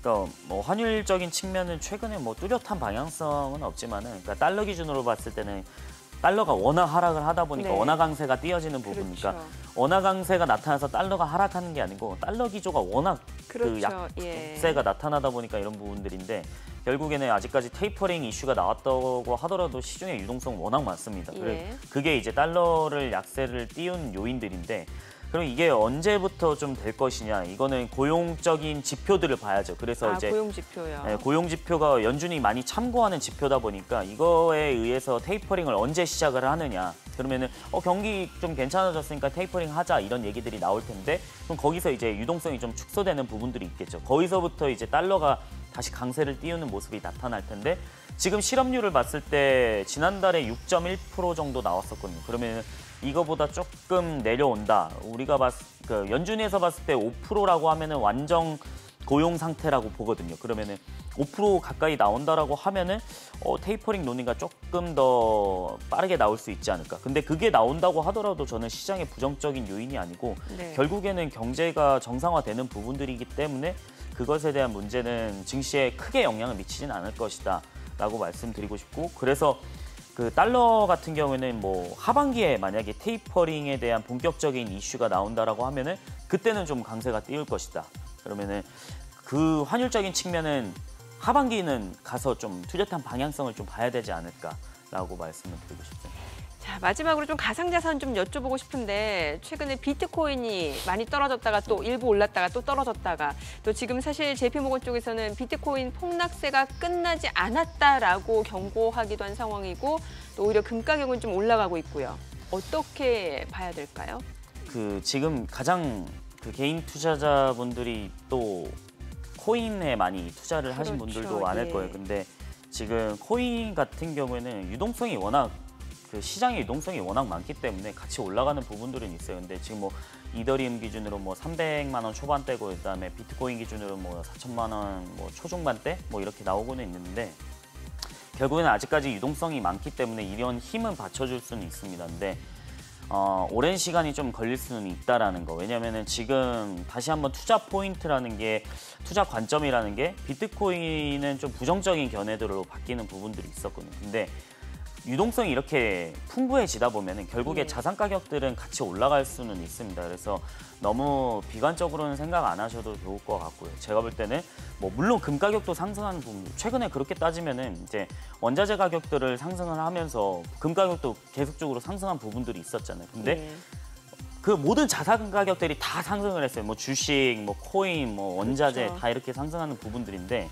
여전히 돈의 힘은 있다라고 좀 보셨으면 좋을 것 같고, 그래서 이제 가상화폐 관련주들도 있지만은 특히나 가상화폐 관련주들은 저는 우리 기술 투자를 제외하고서는 조금 리스크는 있다라고 판단하고 있는 게, 우리 기술 투자는 업비트에 대한 부분들의 연관성을 갖고 있기 때문에 그 업비트에 대한 실적을 또 가져갈 수 있거든요. 이게 상승하든 하락하든 거래 수수료는 나옵니다. 업비트는. 근데 거기에 대한 실적이 고스란히 어떻게 보면 지분 가치로 연결이 되는 부분들이 있는데, 비덴트는 계속적으로 좀 꺾이는 부분들이 있고, 다른 가상화폐 거래소는 시장 파이를 계속 업비트한테 뺏기는 시장 파이가 있는데 거기서 리스크가 좀 생길 것 같고, 그다음에 코인이나 이더리움 같은 경우에는 유동성이 풍부한데 지금 당장은 뭐 좀 긴 호흡으로 보셔야 된다. 왜냐면은 부정적인 견해로 좀 바뀌었기 때문에. 근데 유동성이 이렇게 풍부한 시장 속에서는 그래도 자산 가격은 좀 받쳐줄 수 있을 것이다라고 말씀드리고 싶습니다. 네, 알겠습니다. 여러 포트폴리오 전략까지 이야기 들어봤습니다. 오늘 말씀 고맙습니다. 잘 들었습니다. 지금 시각 9시 22분 지나가고 있습니다. 어제 외국인 어제장에서 어떤 종목 순매수했는지 외국인 순매수 상위 종목 현재 주가 보겠습니다. 카카오, SOL, SK텔레콤, 신한지주, 현대차 순매수를 했는데요. 오늘 보게 되면 카카오가 상승 중이고 SOL, SK텔레콤, 신한지주, 현대차 외국인이 매수한 종목 오늘 일제히 올라가네요. 자, 그리고 LG화학, SK하이닉스, SKI테크놀로지, 삼성물산, 네이버도 외국인 순매수 상위 종목인데 지금 하락 중이네요. 자, 기관 순매수 상위 종목도 보도록 하죠. 삼성전자, SK하이닉스, 삼성전기, 삼성물산, 기아 기관 순매수 상위 종목인데요. 삼성전자, 기아가 올라갔죠. 현대차, SOL, KTNG, LG디스플레이, 네이버 기관 순매수 상위 종목입니다. 오늘 현대차, SOL 올라가네요. 지금 시각 9시 23분 지나가고 있습니다. 시장 전체적인 흐름 체크해 볼게요. 지금 현재 코스피가 0.38% 상승세 이어가고 있습니다. 3,233포인트. 코스닥은 약보합권이네요. 983포인트입니다. 오늘 6월 2일 수요일 개장 상황 전해드렸습니다.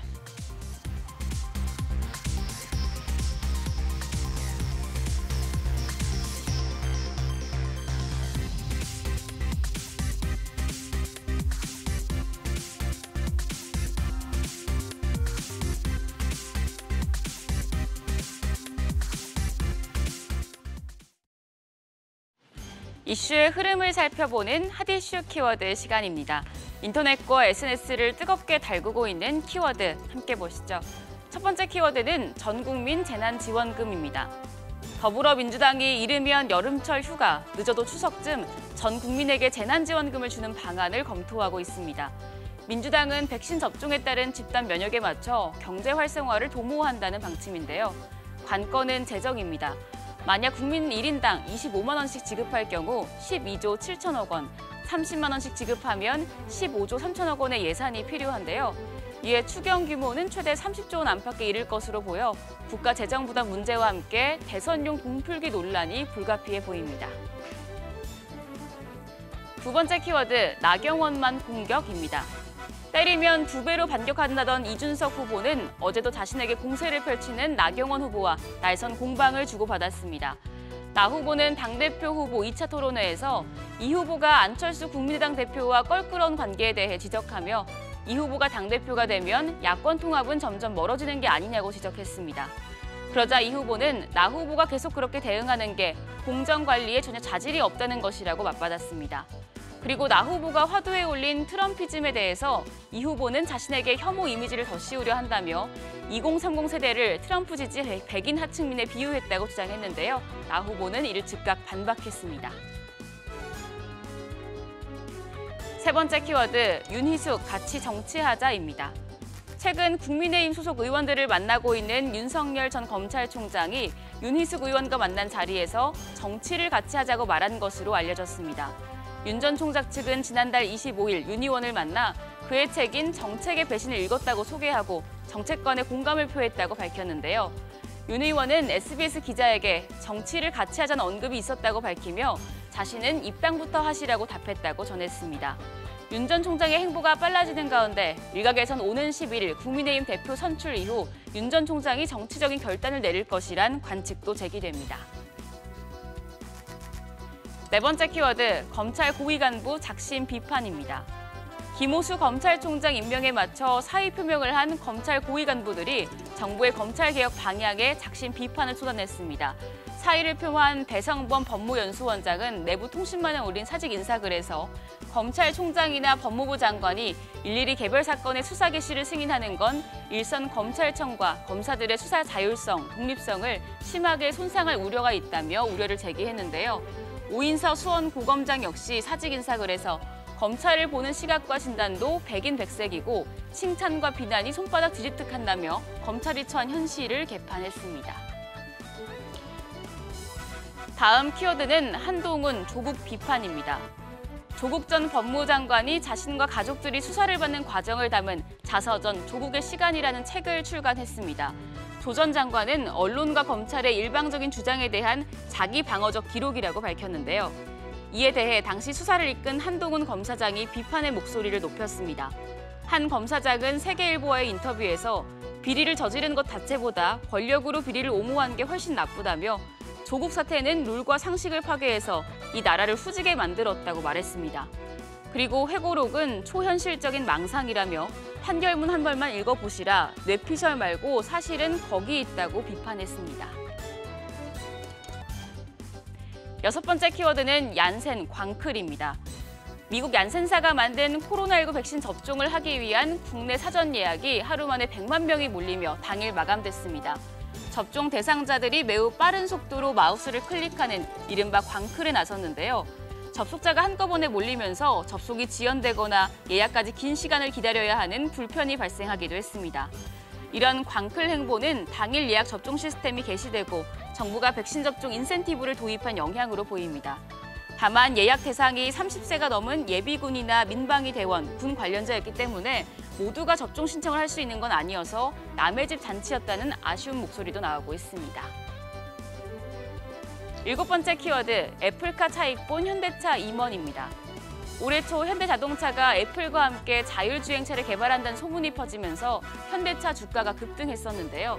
이후 해당 소문은 사실이 아닌 것으로 밝혀지면서 주가가 크게 떨어져 논란이 됐었습니다. 당시 현대차 임원 12명이 자사주 3,409주, 8억 3천만 원어치를 팔아치우며 시세 차익을 남겼다는 의혹이 불거졌고 금융당국이 현재 조사를 하고 있는데요. SBS 취재 결과 기존 조사 대상 외에 다른 현대차 임원 5명도 자본시장법상 미공개 정보를 이용한 혐의가 드러난 것으로 확인됐습니다. 금감원은 구체적인 조사 내용은 밝힐 수 없다고 했는데요. 현대차 관계자는 필요하다면 회사 측도 성실히 조사에 임하겠다고 전했습니다. 오늘 마지막 키워드, 공군 여부사관 극단 선택입니다. 최근 공군에서 여성 부사관이 성추행 피해 신고를 했지만 회유와 압박을 겪다가 끝내 극단적 선택을 하는 사건이 발생했습니다. 군 관계자에 따르면 공군 모 부대 소속 A 중사는 지난 3월 초 회식에 참석한 후 숙소로 돌아오던 중 선임으로부터 성추행을 당했는데요. A 중사는 이 같은 사실을 신고했지만 상관들은 살면서 한 번 겪을 수 있는 일이라며 도를 넘는 회유와 협박이 이어졌다고 합니다. 이후 불안장애와 불면증 등이 시달리던 A 중사는 다른 부대로 옮겼지만 지난달 21일 스스로 목숨을 끊었는데요. 이날은 남자친구와 혼인신고를 마친 그날 저녁이었습니다. 이번 사건을 두고 군에 대한 비판의 목소리가 높아지자 서 국방부 장관은 해당 사건에 대해 엄정 수사를 지시했습니다. 지금까지 핫이슈 키워드였습니다.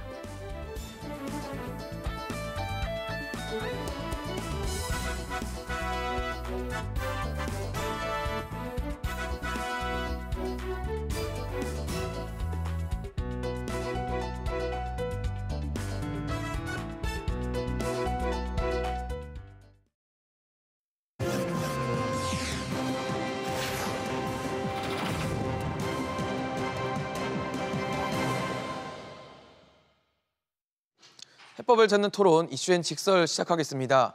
5월 소비자 물가 동향이 발표됐습니다. 5월 소비자 물가는 2.6% 상승하면서 9년 1개월 만에 가장 큰 상승폭을 보였는데요. 최근 한국은행이 연내 기준금리 인상 가능성을 내비치면서 이번 발표에 주목이 됐던 게 사실입니다. 코로나19 사태 이후 1년 넘게 완화적 통화 정책이 이어지면서 인플레이션, 또 자산 거품 붕괴 등에 대한 우려가 커지고 있는 상황에서 이번 발표가 과연 어떤 의미를 담고 있는지, 또 우리 경제는 어떻게 대비를 해야 할지 지금부터 전문가들과 얘기 나눠보도록 하겠습니다.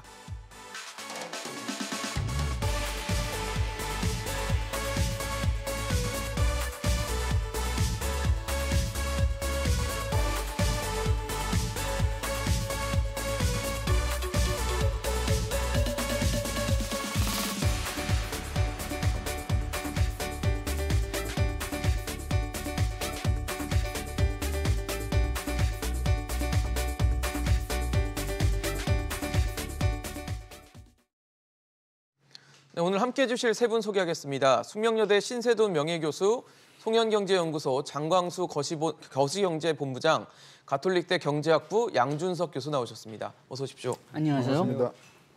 네, 5월 소비자 물가가 발표가 됐는데 뚜껑을 열어보니까 1년 전보다 2.6% 상승했습니다. 이 수치는 9년 1개월 만에 가장 높은 숫자라고 하는데요. 글쎄요, 사실 예견은 됐었거든요. 지난해 5월에 마이너스 0.3%였기 때문에 기저효과도 있고 최근의 물가 상황을 봤을 때 높게 나올 것이다라는 예측은 했지만 결과적으로 2.6%입니다. 신 교수님 어떻게 좀 보세요?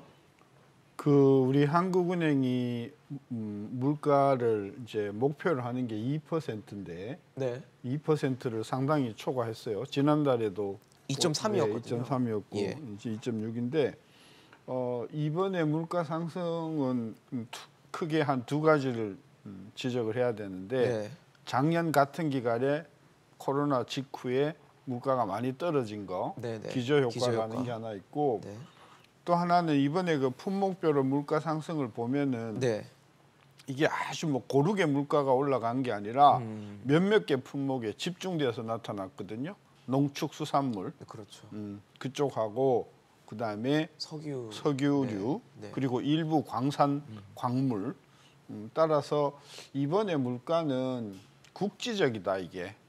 국지적이다. 네, 아주 일부에서 나타나는 거라서 이게 전반적인 인플레이의 전조냐 신호냐 이건 좀 더 두고 봐야 될 것 같아서 우리가 이제 한국은행에서 이야기하는 소비자 물가 말고 농축수산물과 에너지 가격을 뺀 걸 이제 근원 물가라고 하는데 네네. 근원 물가는 아직도 2%에 상당히 못 미쳐 있기 때문에 일단 경계는 해야 되지만 네. 이것 가지고 너무 인플레가 온다고 너무 이렇게 공포감을 조성하는 것은 아무에게도 도움이 안 된다. 저는 그런 생각입니다. 그렇죠. 숫자가 나오면 냉철하게 좀 바라봐야 될 텐데 단순히 겁을 주자고 하는 행위는 아니니까요. 근원물가나 이런 것들에 대한 정확한 분석이 좀 필요해 보입니다. 장광수 본부장님께서도 이번 숫자 2.6% 상승이라는 부분에 대해서는 좀 어떻게 보고 계십니까? 글쎄요. 이제 5월 달에 소비자 물가 상승률이 좀 높을 거다 하는 것은 어느 정도 시장에서 예상했던 것 같고요. 네네. 기저효과가 있었기 때문에 지난해 5월에 그 물가 상승률이 낮았기 때문에 네, 마이너스 0.3%였거든요. 그래서 이제 그런 기저효과가 분명히 있을 거다라는 예상이 있었고요. 우리가 수요하고 공급 측면을 이렇게 살펴보면 이제 공급 측면에서는 아까 우리 신 교수께서 말씀하셨듯이 농축수산물이라든가 석유류, 국제 유가가 올라가면서 이제 석유류라든가 화학제품 이런 쪽에서 이제 많이 오른 측면이 있는데 그건 어떻게 보면 공급 측면에서의 어떤 물가 상승 요인이라고 볼 수가 있거든요. 네. 근데 다른 측면에서 이제 수요 측면에서 보면 네. 아직은 우리가 이제 소비가 좀 어느 정도 회복이 되고 있지만 우리가 GDP 갭률을 보면 아직은 마이너스 상태거든요. 물론 이제 GDP 갭 쪽에서 그 갭이 좀 줄어들고 있는 거는 확실한 것 같습니다. 근데 그게 이제 마이너스라는 건 어떤 의미로? 그러니까 GDP 갭이 이제 플러스가 된다 그러면 물가 상승 압력이 커진다는 얘기거든요.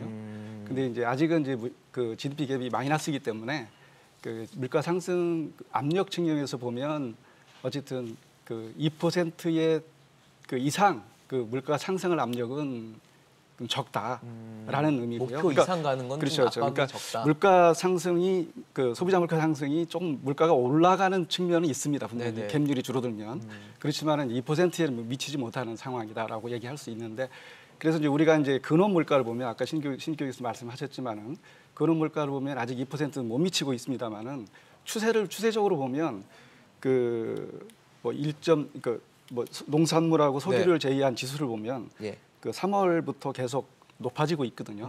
물론 이제 5월에 1.5%이기 때문에 2.0% 그 물가 안정 목표보다는 낮은 수준이긴 하지만은 어쨌든 수요 측면에서 보면 어느 정도 물가 쪽에 그 상승 압력으로 작용하고 있다라고 이제 볼 수 있거든요. 그래서 5월달 2.6%를 이렇게 그 분석해 보면 네네. 일단 그 이제 이 2.6이라는 숫자를 보면 네. 기저 효과가 있었고 네, 그리고 그렇죠. 공급 측면과 수요 측면에서도 어느 나눠서 정도 봤을 때도. 나눠서 봤을 때도 상승 요인이 있다라는 말씀을 좀 드리겠습니다. 그래서 일단은 뭐 금년 내에 이제 물가 안정 목표로 이상우 될 거냐 여부는 그렇죠. 이제 다른 이제 소비의 경기 회복세가 어느 정도 되느냐에 달려 있지 않을까라는 생각이 듭니다. 양 교수님 어떠세요? 사실 지금 두 분 말씀을 들어봐도 뭐 준비를 하거나 좀 우려에 대한 어떤 걱정은 좀 해볼 부분이 있긴 하지만 뭐 지금 당장의 상황에 대해서 뭐 크게 걱정할 건 아니라는 생각도 드는데요. 예, 저도 거기에 동의합니다. 저기 그 기저 효과를 조금 더 설명한다면은 예. 작년 2월서부터 5월 사이에 그 우리가 저 코로나 독감 때문에 저 그 마이너스 물가 상승했었거든요. 네네. 그렇게 해서 전월비 그러니까 12개월 말고 1개월로 본다면은 그러면은 저 3월서부터 저 5월 사이에 1%가 물가가 떨어졌어요. 그러니까 그러니까 저 물가가 상당히 낮은 상태에서 우리가 재기를 시작하니까 네네. 이게 한 1% 정도의 저 그 기저 효과 뭐 1%까지는 안 되지만 그래도 그렇게 좀 기저 효과가 있기 때문에 그래서 여기서 요즘은 그냥 월별 숫자를 보는 게 그러니까 그 4월서부터 얼마큼 바뀌었느냐. 네. 요게 조금 더 정확할 것 같은데 그 총 지수를 본다면은 0.1%밖에 늘지 않았어요. 오히려 4월에 0.2% 늘었고 네네. 1월에 돌아간다면은 0.8% 늘었습니다. 그렇기 때문에 지금 최소한도 그냥 그 5월 수치만 본다면은 총 지수를 본다면은 물가 상승이 그렇게 심해진다고 보는 근거가 좀 어렵고 다만 근원 인플레이션을 보면은 0.3% 올라갔어요. 그런데 우리가 그 1월, 4월에도 역시 0.3% 올라갔기 때문에 좀 인플레이션 조짐은 보이고 있다. 그리고 요거는 월별 숫자를 아직 제가 확인 못했지만은 공업 제품은 그 12개월 기준으로 볼 때 2.3% 4월, 그 다음에 5월에는 3.1%입니다. 그러니까 공산품을 위주로 지금 그 가격이 올라가고 있다. 아까 신 교수님이 말씀하신 대로 이제 그러면은 아마 광산품, 광물이나 뭐 그런 일부 품목, 우리가 일부 품목의 가격은 크게 올라갈 거라고 예상은 하고 있었거든요. 뭐 석유나 아니면은 지금 아직까지 많은 국가들은 코로나 독감을 아직 겪고 있기 때문에 뭐 원자재나 중간재가 제대로 들어오지 않고 그다음에 지금 일부 수요는 많이 오르고 있는데 거기에 대해서 공급이 뭐 따라가지 못하고 있기 때문에 일부 품목에 대해서는 인플레이션이 가격 상승이 심할 거다 이미 알고 있기 때문에 지금 보는 거는 극히 일부에 제한된 인플레이션인 것 같습니다. 최소한도 5월 수치에 나오는 네네, 5월만큼 봤을 때는 그렇다는 말씀이신데 사실 최근에 소비의 회복 흐름을 좀 보면 어떻게 보세요? 좀 빠른 속도로 회복이 되고 있다고 보십니까? 그래서 제가 오기 전에 우리 통계청에서 발표하는 그 통계 중에 소매 판매액 지수라는 게 있거든요. 그걸 이제 쭉 업태별로 백화점, 편의점, 마트, 뭐 전문 소매점 쭉 봤더니 소위 보복 소비라고 할 만한 게 백화점이 그랬어요. 백화점이 3월, 4월 달에 그 소매 판매액 증가율이 작년 같은 기간에 비해서 60%, 그다음에 4월 달에는 30% 엄청나게 증가했어요. 이걸 가지고 이제 보복 소비라고 하는 것 같은데 편의점을 보니까 편의점은 오히려 뚝 떨어졌어요. 7%밖에 작년에 같은 기간에 비해서 7%밖에 안 늘었고요. 대형마트는 4월 달에 오히려 작년 같은 기간에 비해서 1% 정도 줄었어요. 또 하락했어요. 따라서 이게 보복 소비라고 할 만한 것이 있다고 하면 일부다. 백화점이 좀 그렇다. 그동안 백화점을 여러 가지로 못 가게 했는데 네네네. 이게 이제 좀 풀리니까 풀리니까. 사람이 다 백화점으로 가서 사람이 붐비니까 아 이게 보복 소비 아니냐라고 말을 하는데 대형 마트나 편의점의 그 통계를 보면 또 전문 소매점의 통계를 보면 이게 보복 소비라고 할 만큼 이게 소비가 급격하게 늘어나는 것은 아니다.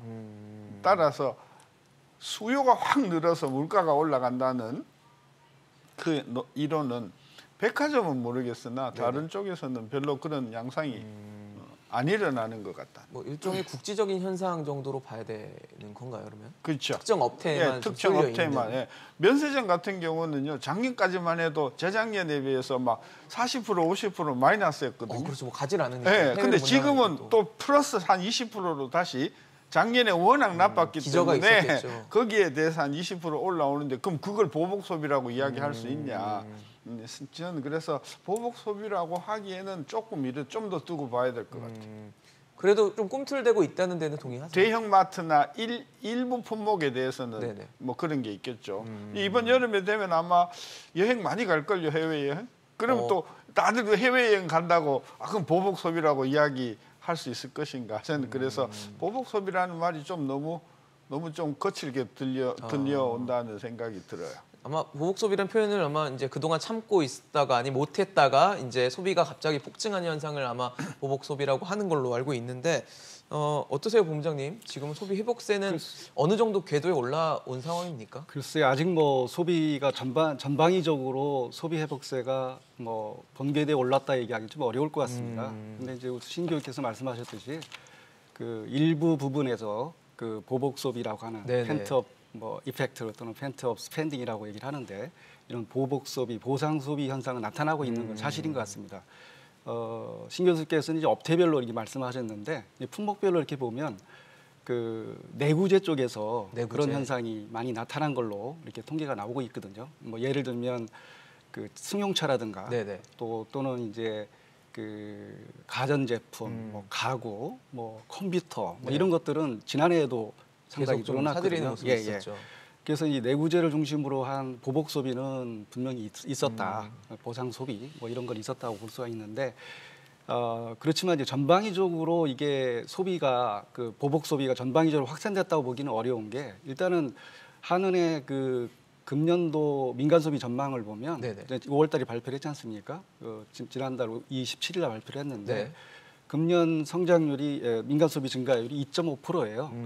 지난해 그 민간 소비가 얼마를 감소했냐면 마이너스 4.9% 감소를 했거든요. 그렇기 때문에 아직 그 소비가 좀 회복되긴 했지만은 그래도 2009년 수준과 비교해 보면 2009년 수준에도 아직 못 미치는 수준이거든요. 소비 수준 자체는 2019년 수준에 코로나 그렇죠. 직전을 얘기하시는 그리고 코로나 직전이죠. 그러니까 코로나 직전 수준을 회복했다 그러면 이게 이제 어느 정도 소비가 그 본궤도에 올랐다고 평가할 수 있을 만한데 아직까지는 거기까지는 안 됐다. 그래서 이제 현재 수준에서 보면 민간 소비가 좀 더 늘어날 여지가 있다. 소비에서도 어떻게 보면 양극화 현상이 좀 나타나고 있다. 아직까지는. 그래서 소비가 본격화되려고 그러면 이제 뭐 백신 접종률도 높아져야 될 것 같고 또 한 가지는 또 우리가 이제 집합 금지 업종이라든가 뭐 영업 제한한 그런 것들이 좀 풀리고 또 모임도 지금 제한하고 있지 않습니까? 그렇죠. 5인 이상은 사적 조금씩은 모임을 완화되고 금지하고 있고, 있거든요. 이제 그런 것들이 이제 어느 정도 풀려야 그런 내구재 이외의 어떤 그 소비, 서비스라든가 뭐 비내구재 이런 것들도 좀 많이 증가하지 않을까. 뭐 그런 측면에서 보면 아직까지는 우리가 좀 소비가 증가할 여지는 있다. 이렇게 볼 수 있습니다. 양 교수님, 그러면은 지금 사실 말씀을 해주셨던 것처럼 이제 백신 접종을 높이려고 정부가 굉장히 애를 쓰고 있거든요. 홍보도 하고. 그러면 백신 접종자들이 늘어날 거고 이제 뭐 마스크를 벗고 다니거나 이런 이제 케이스들이 발생을 하면서 뭔가 이제 소비가 더 넓어지는, 소비의 폭이 넓어지는 현상으로 가면은 혹시 뭐 우리가 목표로 하는 그 물가 상승률을 넘어서는 뭐 인플레이션 우려 이런 것까지 혹시 닿을 수 있는 우려는 존재를 하는 겁니까?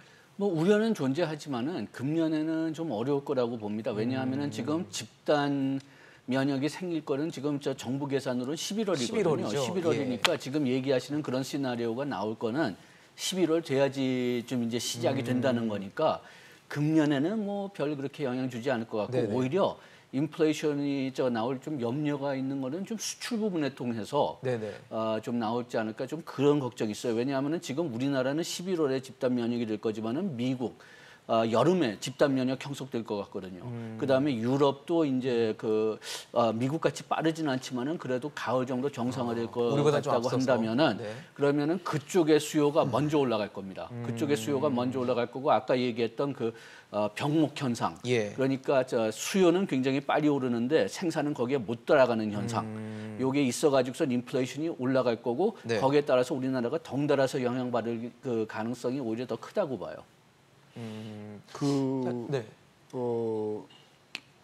중요한 문제는 5월 뭐 이번 달 다음 달까지 물가는 뭐 지금부터 조금 올라가더라도 네네. 뭐 2.78까지 올라가더라도 크게 염려는 안 돼요. 일단 뭐 기저효과를 딛고 이제 올라가는 것들이 있을 거고요. 저는 문제는 네네. 아까 지적하셨지만 이게 지금 한 5, 6개월째 계속 상승해가지고 소비자 물가가 네. 5, 6개월 계속 올라가가지고 지금 2.6에 와 있다는 거거든요. 사실 1월부터만 봐도 예. 계속 꾸준히 상승하는 올라왔어요. 숫자 자체가 네. 커지고 있거든요. 네, 거기에 문제가 있는 거예요. 그러니까 이 추세가 앞으로 계속 간다고 하면 아마 금년 지나기 전에 3%대까지 갈 수가 있겠거든요. 아, 올라가니까요. 네. 어쨌든. 그러면 이게 지금 수요 때문에 그런가, 공급 때문에 병목 현상이 있어서 그런가, 아니면 정말 우리가 염려하는 게 전 이거예요. 네. M2라는 게 있거든요. 네. 그 이제 우리가 총통화라고 하는데 그쵸. 제가 20년 동안 M2 증가율과 소비자 물가 증가율을 딱 찍어 보니까요. 네네. M2가 증가하고 거의 2년 뒤에는 예외 없이 소비자 물가가 올라요. 경계 수준까지 올라왔어요. 이게 2000년대 초에 그랬고 2010년대 초에 그랬어요. 근데 최근 통계가 2017년서부터 그러니까 네. 문재인 정부가 들어오고서부터 M2 증가율이 4% 정도 하던 게 4% 정도 하던 게 이번 달에 얼마가 왔더니 11%예요. 3배가 됐네요. 숫자로. 그러니까 2년 동안 M2 증가율이 3, 4%대에서 11%를 돌파를 했단 말이죠. 이렇게 한 2년 동안 꾸준히 M2가 증가하면 지난 20년 동안 대한민국의 소비자 물가는 반드시 한 1년 반 내지 2년 시차를 두고 반드시 소비자 물가가 공조가 경계 된다는 수준까지 거죠. 올라왔어요. 따라서 저는 무엇을 우려하냐 하면 아마 전 이주일 총재도 이걸 걱정할 것 같아요. 왜냐하면 저보다도 이걸 더 많이 들여다보고 계실 그렇죠. 테니까. 예. 따라서 총통화 증가에 따르는 전반적인 물가 상승률의 전조로 만약에 이번에 이걸 본다고 하면 저는 오늘이 문제가 아니고 아마 3개월 뒤, 6개월 뒤에 우리 또 모여가지고 야, 이 이 얘기를 해야 물가가 될 수도 이게 있겠네요. 일시적이냐, 기저 효과냐, 병목이냐 이런 논란을 할 것 같아서 저는 솔직히 이야기하면 지난 2년 동안 문재인 정부 때 시중 통화량이 엄청나게 늘어난 것이 제일 먼저 이제 자산 가격으로 주식과 부동산에 가고 쏠리고. 그다음에 이게 스필오버를 해가지고 일반 어떤 그런 상품이나 이제 갈 거라고 봐서 내년도에는 정말 물가가 우려되는 수준으로 갈 가능성이 있다. 그러니까 기저 효과나 단기적인 병목 효과나 이런 걸로 보면 일시적이지만 네네. 그동안 우리 한국은행이 M2를 너무나 많이 뿌려놨기 때문에 이것이 통화 승수 전조가 효과를 될 통해서 수도 있다. 통화적인 인플레를 유발할 가능성이 있다. 그걸 걱정하셨기 때문에 지난번 금통위원회에서 금리를 올리는 것을 실기를 하지 않겠다고 네. 총재가 말씀하신 게 바로 그러니까요. 저는 이 부분인 것 같습니다. 예, 저 기술적인 문제 하나만 좀 말씀드리고 싶은데요. 지금 금년에 그 인플레이션이 지금 신 교수님이 3%까지 올라갈 수 있다 그렇게 말씀하셨는데 또 겉으로 보면은 또 너무 낮게 나올 수도 있을 가능성이 있습니다. 그 우리가 작년 재작년에 좀 본 사례가 있는데 역시 월별로 보면은 작년 여름 그리고 이번 겨울에 일시적으로 인플레이션이 굉장히 많이 올라간 달들이 있었어요. 금년 1월, 2월하고 작년 8월, 9월 네. 이상한 그 날씨들 때문에 농산품의 가격이 많이 올라가가지고 그래가지고 작황이 그달에 안 그 인플레이션율이 뭐 0.5, 0.8 그런 식으로 올라갔는데 네. 우리가 재작년에도 봤지만 그렇게 일시적으로 가격이 그렇게 많이 올라갔는데 12개월 기준으로 본다면은 그것 때문에 지금 우리가 기저 효과 그냥 너무 낮게 평가돼 가지고선 인플레이션이 높게 보인다 그렇게 얘기했는데 네. 이 달들은 또 너무 높게 시작해 가지고선 낮게 보일 수가 있어요. 12개월로 재면은. 그래가지고 어떤 면에서 본다면 우리가 지금 일단은 금년 그 통계는 그 12개월 기준으로 보는 게 그렇게 그 좋지 않을 수가 있고 오히려 월별 그 인플레이션을 더 자세히 봐야 될 가능성이 있습니다. 사실 뭐 세 분 말씀만 들어봐도 걱정은 해야 될 것 같아요. 인플레이션이라는 것이 오게 될 수도 있기 때문에 그것에 대한 한국 경제 준비는 분명히 필요하다라는 생각이 드는데 앞서 말씀을 해주셨지만 이주열 한국은행 총재가 얼마 전에 금리 인상을 시사를 했습니다. 뭐 늦지도 않게 또 너무 성급하지도 않게 하겠다라고 언급을 했는데 그런 발언이 나오고 나서 금융시장이 혹시 뭐 일종의 뭐 긴축 발작이라고 할까요? 급하게 요동치는 현상이 나타나나 했는데 그러진 않았거든요. 그래서 어느 정도 준비는 하고 있는 것인가에 대해서도 좀 궁금증이 드는데 본부장님 어떻게 좀 이거를 해석을 하면 좋을까요?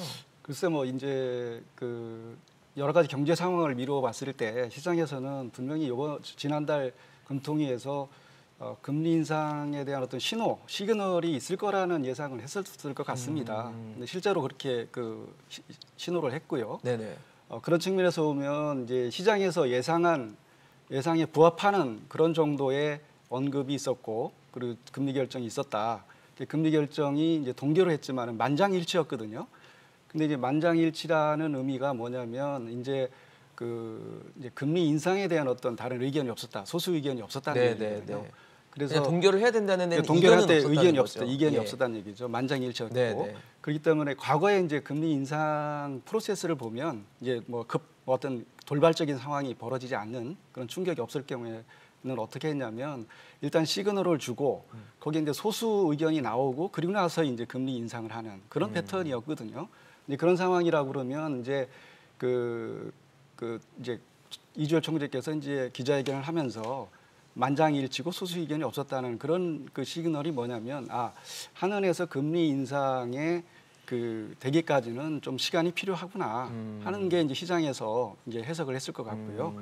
뭐 또 실제는 이제 물가 전망을 보면 한은에서 한 걸 보면 금년이 1.8%고 내년이 1.4%거든요. 네. 그래서 물가가 이제 2%를 뭐 가까이 뭐 만약에 전망을 했다 그러면 아마도 좀 금리 인상의 그 시기가 좀 앞당겨질 수 있다라는 해석도 가능했을 거지만 어쨌든 시장에서는 이제 당초 예상했던 시그널 정도 뭐가 이제 있었기 때문에 뭐 그 정도는 충분히 예상했던 수준이고 뭐 그런 측면에서 봤을 때 뭐 이런 시장에서 그렇게 긴축 발작이라고 할까요? 뭐 이런 것들은 뭐 시장이 흔들리는 그렇죠. 흔들리는 그런 현상은 뭐 크지 나타나지 않았을 것 않았다. 같고 단기적으로는 조정 가능성이 있다고 봅니다. 네네. 단기적으로는 그렇지만 그 조정폭은 크진 않을 것 같고요. 어쨌든 크게 시장에 영향을 주지는 않았던 것 같습니다. 그러니까 당장은 아니더라도 어쨌든 시간이 좀 있을 것이다. 그 금리를 인상을 그렇죠. 결정할 인상 때까지는 시간이 시간이 있다는 건데 네. 사실 시점에 대해서는 언급을 하지 않았거든요. 근데 할 수 있다라는 언급과 함께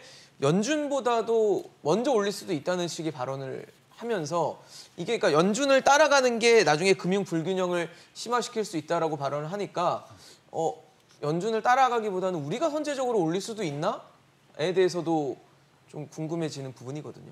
그러니까 제가 2000년서부터 한국은행이 기준금리를 올린 행태를 쭉 보면 올리는 경우에 내리는 경우에는 동조적으로 내린 경우가 굉장히 많아요. 미국이 내리면 같이 따라 내리고 한 적이 많은데 올릴 때는 항상 늦게 올렸어요. 연준의 결정이 있고 네. 그 후에 올렸다 말씀이신 거죠? 네. 그리고 이번에도 저는 별로 다르지 않을 거라고 보는데 내년 대선 3월 달 있기까지 저는 한국은행은 절대로 기준금리 못 올릴 것. 아니 물가가 3 아니라 3.5까지 가더라도 저는 못 올릴 거라고 생각합니다. 지금 저희가 화면에 우리나라와 미국의 기준금리 추이를 좀 보여드리고 있는데 2015년, 16년 사이에서부터 미국이 금리를 올릴 때도 우리는 오히려 인하를 하는 모습도 좀 보였고요. 그다음에 뒤늦게 올리는 모습을 보이는 거 보니까 아까 신 교수님 말씀하신 미국이 뭔가를 액션을 취해야 우리가 취하는 그런 양상들이 있었던 건 맞네요, 확실히. 그리고 아니 저기는 지금 저 훨씬 거슬러 올라가서 제가 2000년도까지 거슬러 올라가서 찍어 보면 그러고요. 제가 오늘 아침에 이거를 쭉 보면서 이제 놀란 건데 아마 한국은행도 거의 저는 같은 생각일 거라고 보는 게 아까 이야기했잖아요. M2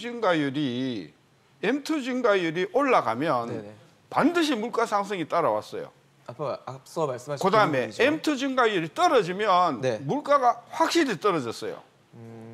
어느 정도 연동이 돼 있다는 다만 얘기네요. 한 1년 반, 한 18개월 정도 있고. 시차가 있어요.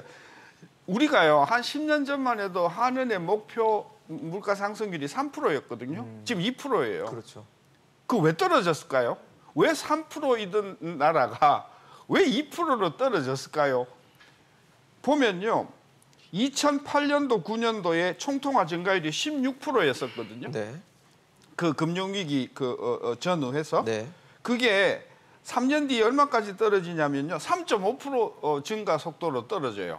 16%든 게 3%대로 떨어지거든요. 3%대로 총통화 증가한다는 거는 거의 경제를 죽이는 거나 마찬가지일 정도로 그걸 쪼우는 거거든요. 그런데 놀랍게도 그렇게 총통화 증가율이 줄어들고 나서 꼭 2년 뒤에 3%, 4% 넘어가던 소비자 물가 상승률이 1%대로 가라앉거든요. 그리고 그 다음에도 3%에서 10%까지 M2 증가율을 올렸더니 바로 물가 상승률이 3%대까지 올라가면서 한은을 긴장시키게 만들었었거든요. 그러니까 그런 것을 보면 한국은행에서도 이게 M2 증가율이 지금 11% 증가하고 있는데 이렇게 가다가는 이제 물가를 통제할 수 없을 것이다라는 생각을 하는데 이게 이 총재님이 이제 임기가 얼마 안 남았잖아요.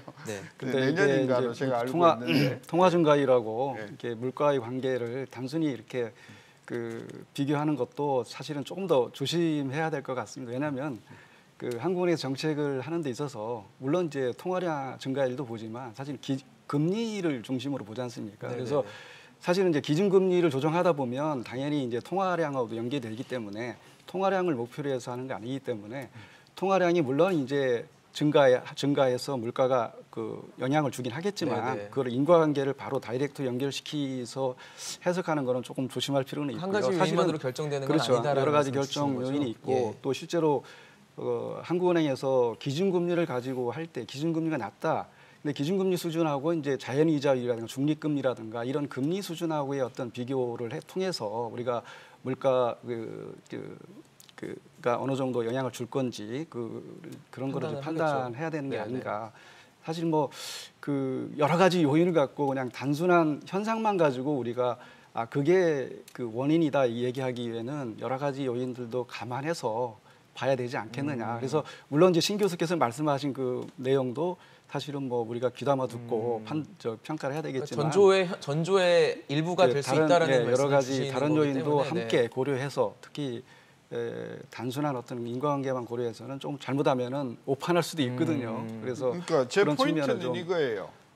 총통화 증가율이 16% 가면 절대로 소비자 물가가 3% 아래로 안 떨어져요. 우리가 총통화 증가율이 14%, 16% 적이 있거든요. 2000년대서부터. 그러니까 김대중 대통령과 노무현 대통령 시절에 총통화 증가율이 14%, 15%, 16%였었거든요. 그때는 물가 상승률이 3%를 목표로 삼고 상회했어요. 근데 이명박 정부 들어오기 전에 총통화 증가율을 10%대에서 3%, 4%대로 떨어뜨리니까 바로 물가가 1%, 2%대에 안정화됐거든요. 그러니까 3% 목표 물가에서 2%로 단층이 떨어지는 원인이 뭐냐? 그것이 총통화 증가율하고 매우 상관이 있다는 걸 이제 제가 이야기하는 거고 그러던 것이 지금 총통화 증가율이 11% 이렇게 넘어가면 반드시 물가에 자극을 줄 수가 있다. 저도 들어오기 전까지는 우리 교과서에서 배운 통화와 물가 사이에 소위 말하는 피셔의 그 고전적인 관계가 완전히 무너졌으니까 통화하고 물가는 아무 상관이 없다 하는 거를 계속해서 제가 이야기를 해왔었는데 제가 오늘 프로그램 들어가면서 이 우리나라 총통화하고 소비자 물가 증가율을 딱 찍어보면 이게 시차가 조금 있어서 그러지 굉장히 분명한 인과관계가 있다는 거를 제가 기록을 지적하는 봤을 거예요. 때는 그런 조짐이 두고 보인다. 보면 우리가 알겠지만 우려를 할 수 있는 부분은 분명히 존재를 할 것 같은데 인플레이션 우려가 뭐 올해가 아니더라도 된다면 사실 기준금리가 어떻게 될지가 굉장히 또 중요한 포인트인데 양 교수님 보시기에는 연준보다 먼저 올릴 수는 있다고 보십니까? 가능성이 있어요? 저는 개인적으로는 연준보다 먼저 올려야 된다고 생각을 하지만 올려야 된다. 예, 왜냐하면 지금 부작용이 너무 많은 것 같거든요. 저 지금 저는 그 지금 주식 시장 같은 비트코인 시장 그런 게 지금 거품 상태에 지금 도달했다고 지금 보기 때문에 금리를 우리가 우리나라의 그 저금리의 악영향이 지금 미국보다 더 높다고 저는 개인적으로 생각합니다. 네. 그래가지고선 그 일찍이 그 우리가 먼저 금리를 올려야 된다고 생각을 하지만 정치적으로는 불가능할 것 같아요. 대선이라는 것 때문에. 예, 대선이라는 문제도 있고 그 다음에 그 지금 거품이 있기 때문에 이 거품을 터뜨리기 위해서 금리를 올린다 그러면은 국민들이 가만히 안 있죠. 지금 주식 잘 올라가고 있는데 왜 그 주식 파티를 먼저 끝내려고 하느냐. 또 지금 계속 뉴스에 나오지만은 그 가계부 그 금리가 그 1% 올라가면은 지금 12조 원의 부담이 올라간다. 네. 그런데 빚이 그렇게 많으니까요. 생각하면은 또 그냥 그 지금 가계부채가 저금리 때문에 계속 느는 것은 좀 언급이 잘 안 돼요. 그래가지고선 이렇게 가계부채가 너무 느는 것도 좀 맞고 그 다음에 그 부담이 있다고 해도 대부분의 부담은 그래도 그 부담을 감당할 수 있는 그 고소득층에 가기 때문에 금리를 올려야 된다고 생각하지만 이런 문제들이 있기 때문에 그 한국은행이 금리를 미국 그 연준보다 더 먼저 올리기는 정치적으로는 거의 불가능하다고 봅니다. 쉽진 않다. 결국은 따라가는 모양새가 될 거라는 말씀이시네요.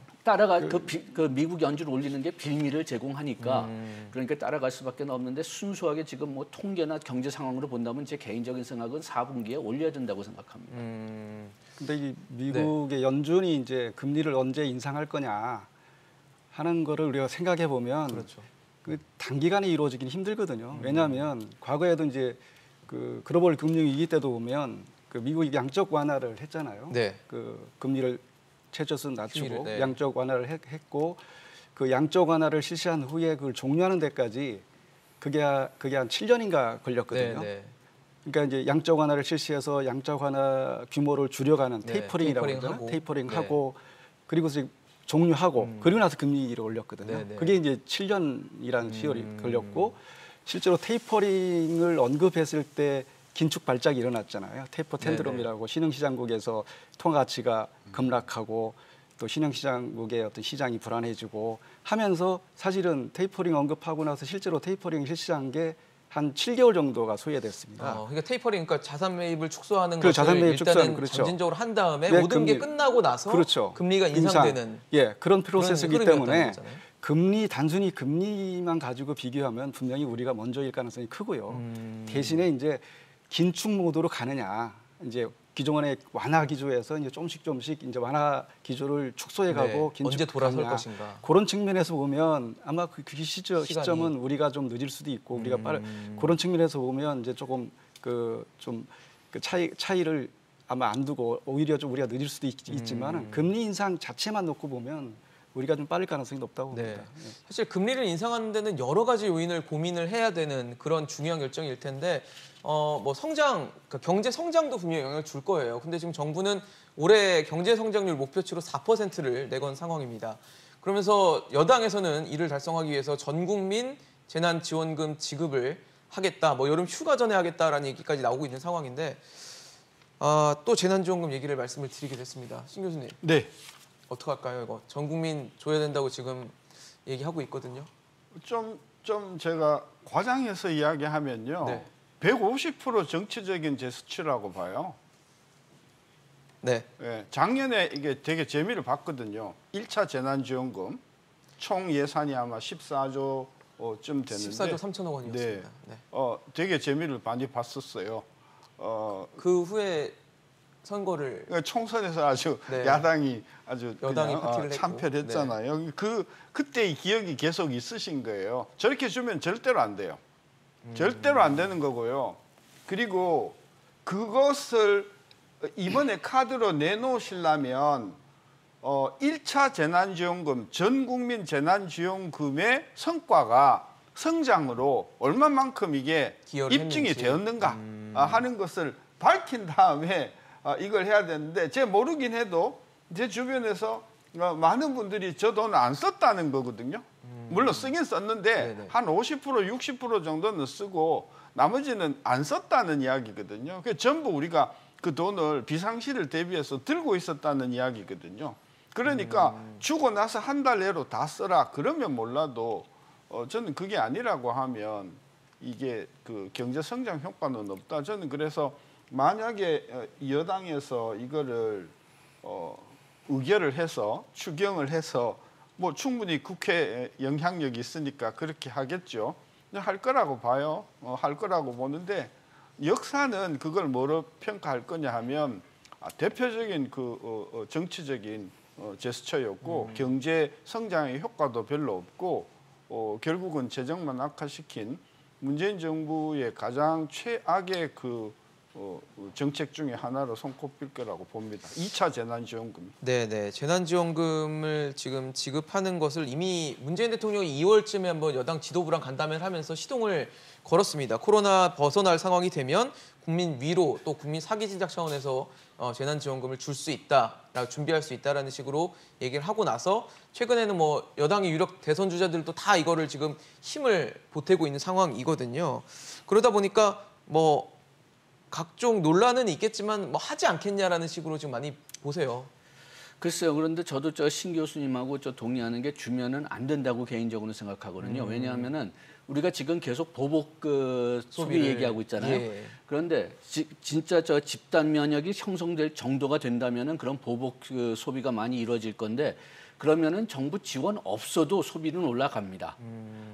그런데 거기에다가 저 정부 지원금까지 쏟아부으면은 그냥 인플레이션만 수요 그 증가로 인한 인플레이션만 높일 가능성이 더 커진다는 거죠.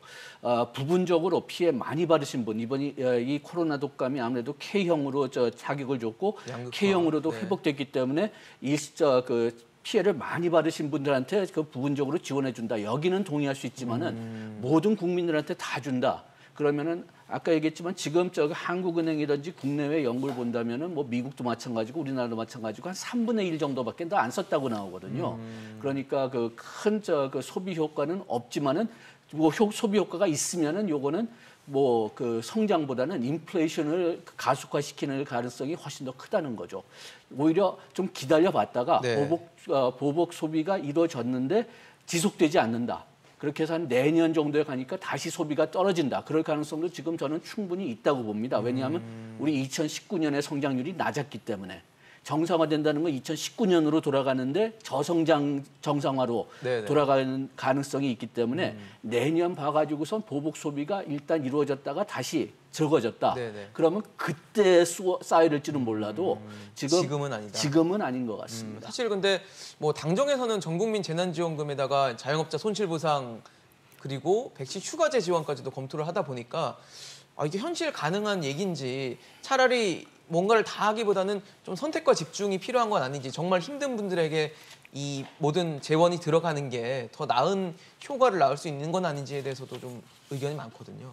예, 그렇습니다. 뭐 이게 재난지원금이 정말로 이제 재난을 당해서 피해를 본 사람들한테 지원이 돼야 되는 측면이 있는 건데요.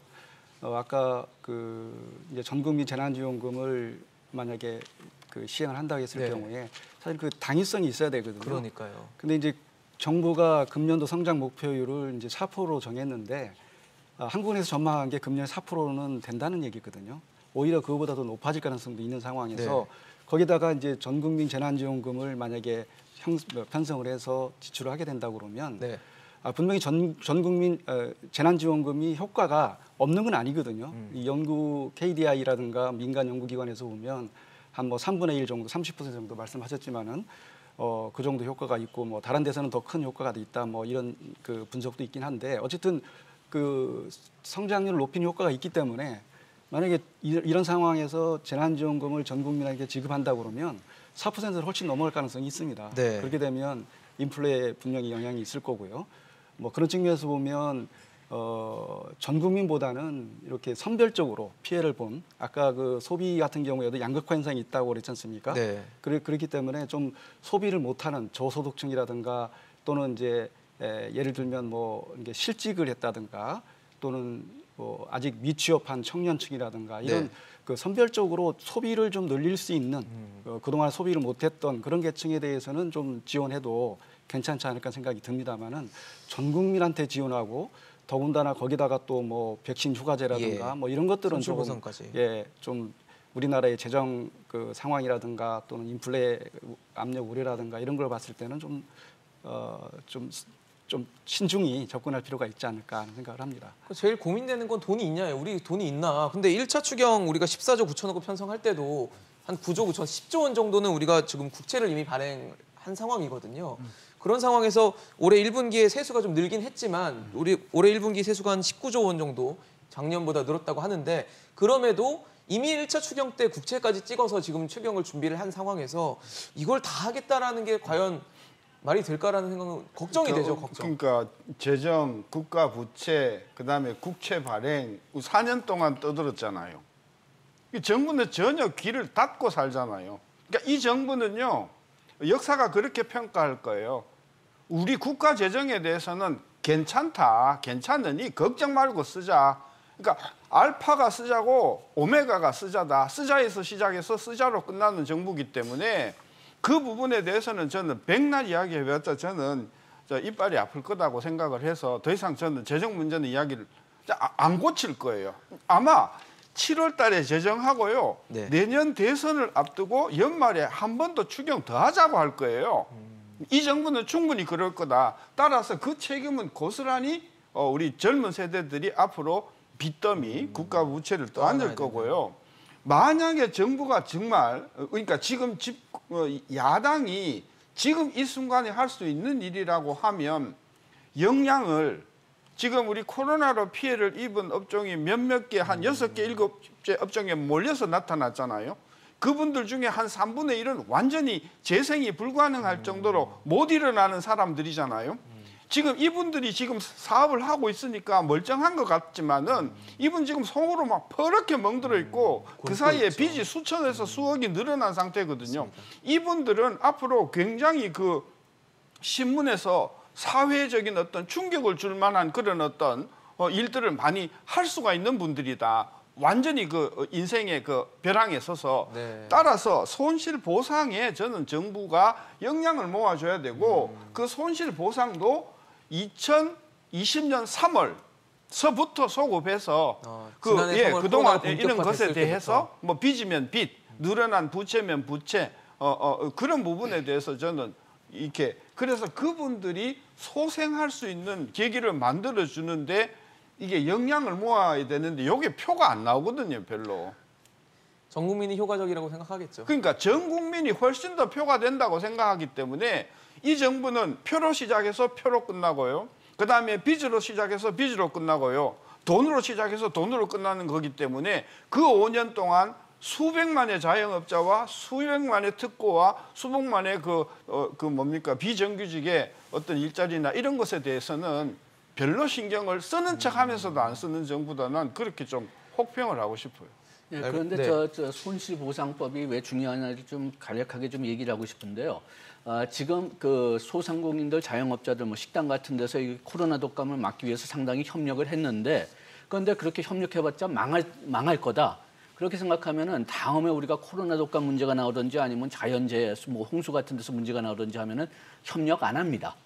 그렇기 때문에 이번에 저 손실 그 보상에 대한 어떤 원칙을 세워가지고선 그렇게 해줘야지만 다음에 뭐 이게 코로나 독감이 뭐 변형 상태로 돌아온다든지 아니면은 뭐 자연재해가 있기 때문에 뭐 어떤 그 시설을 뭐 지금 폐쇄해야 된다든지 그래야지 이제 도움을 나중에 청할 수가 있지.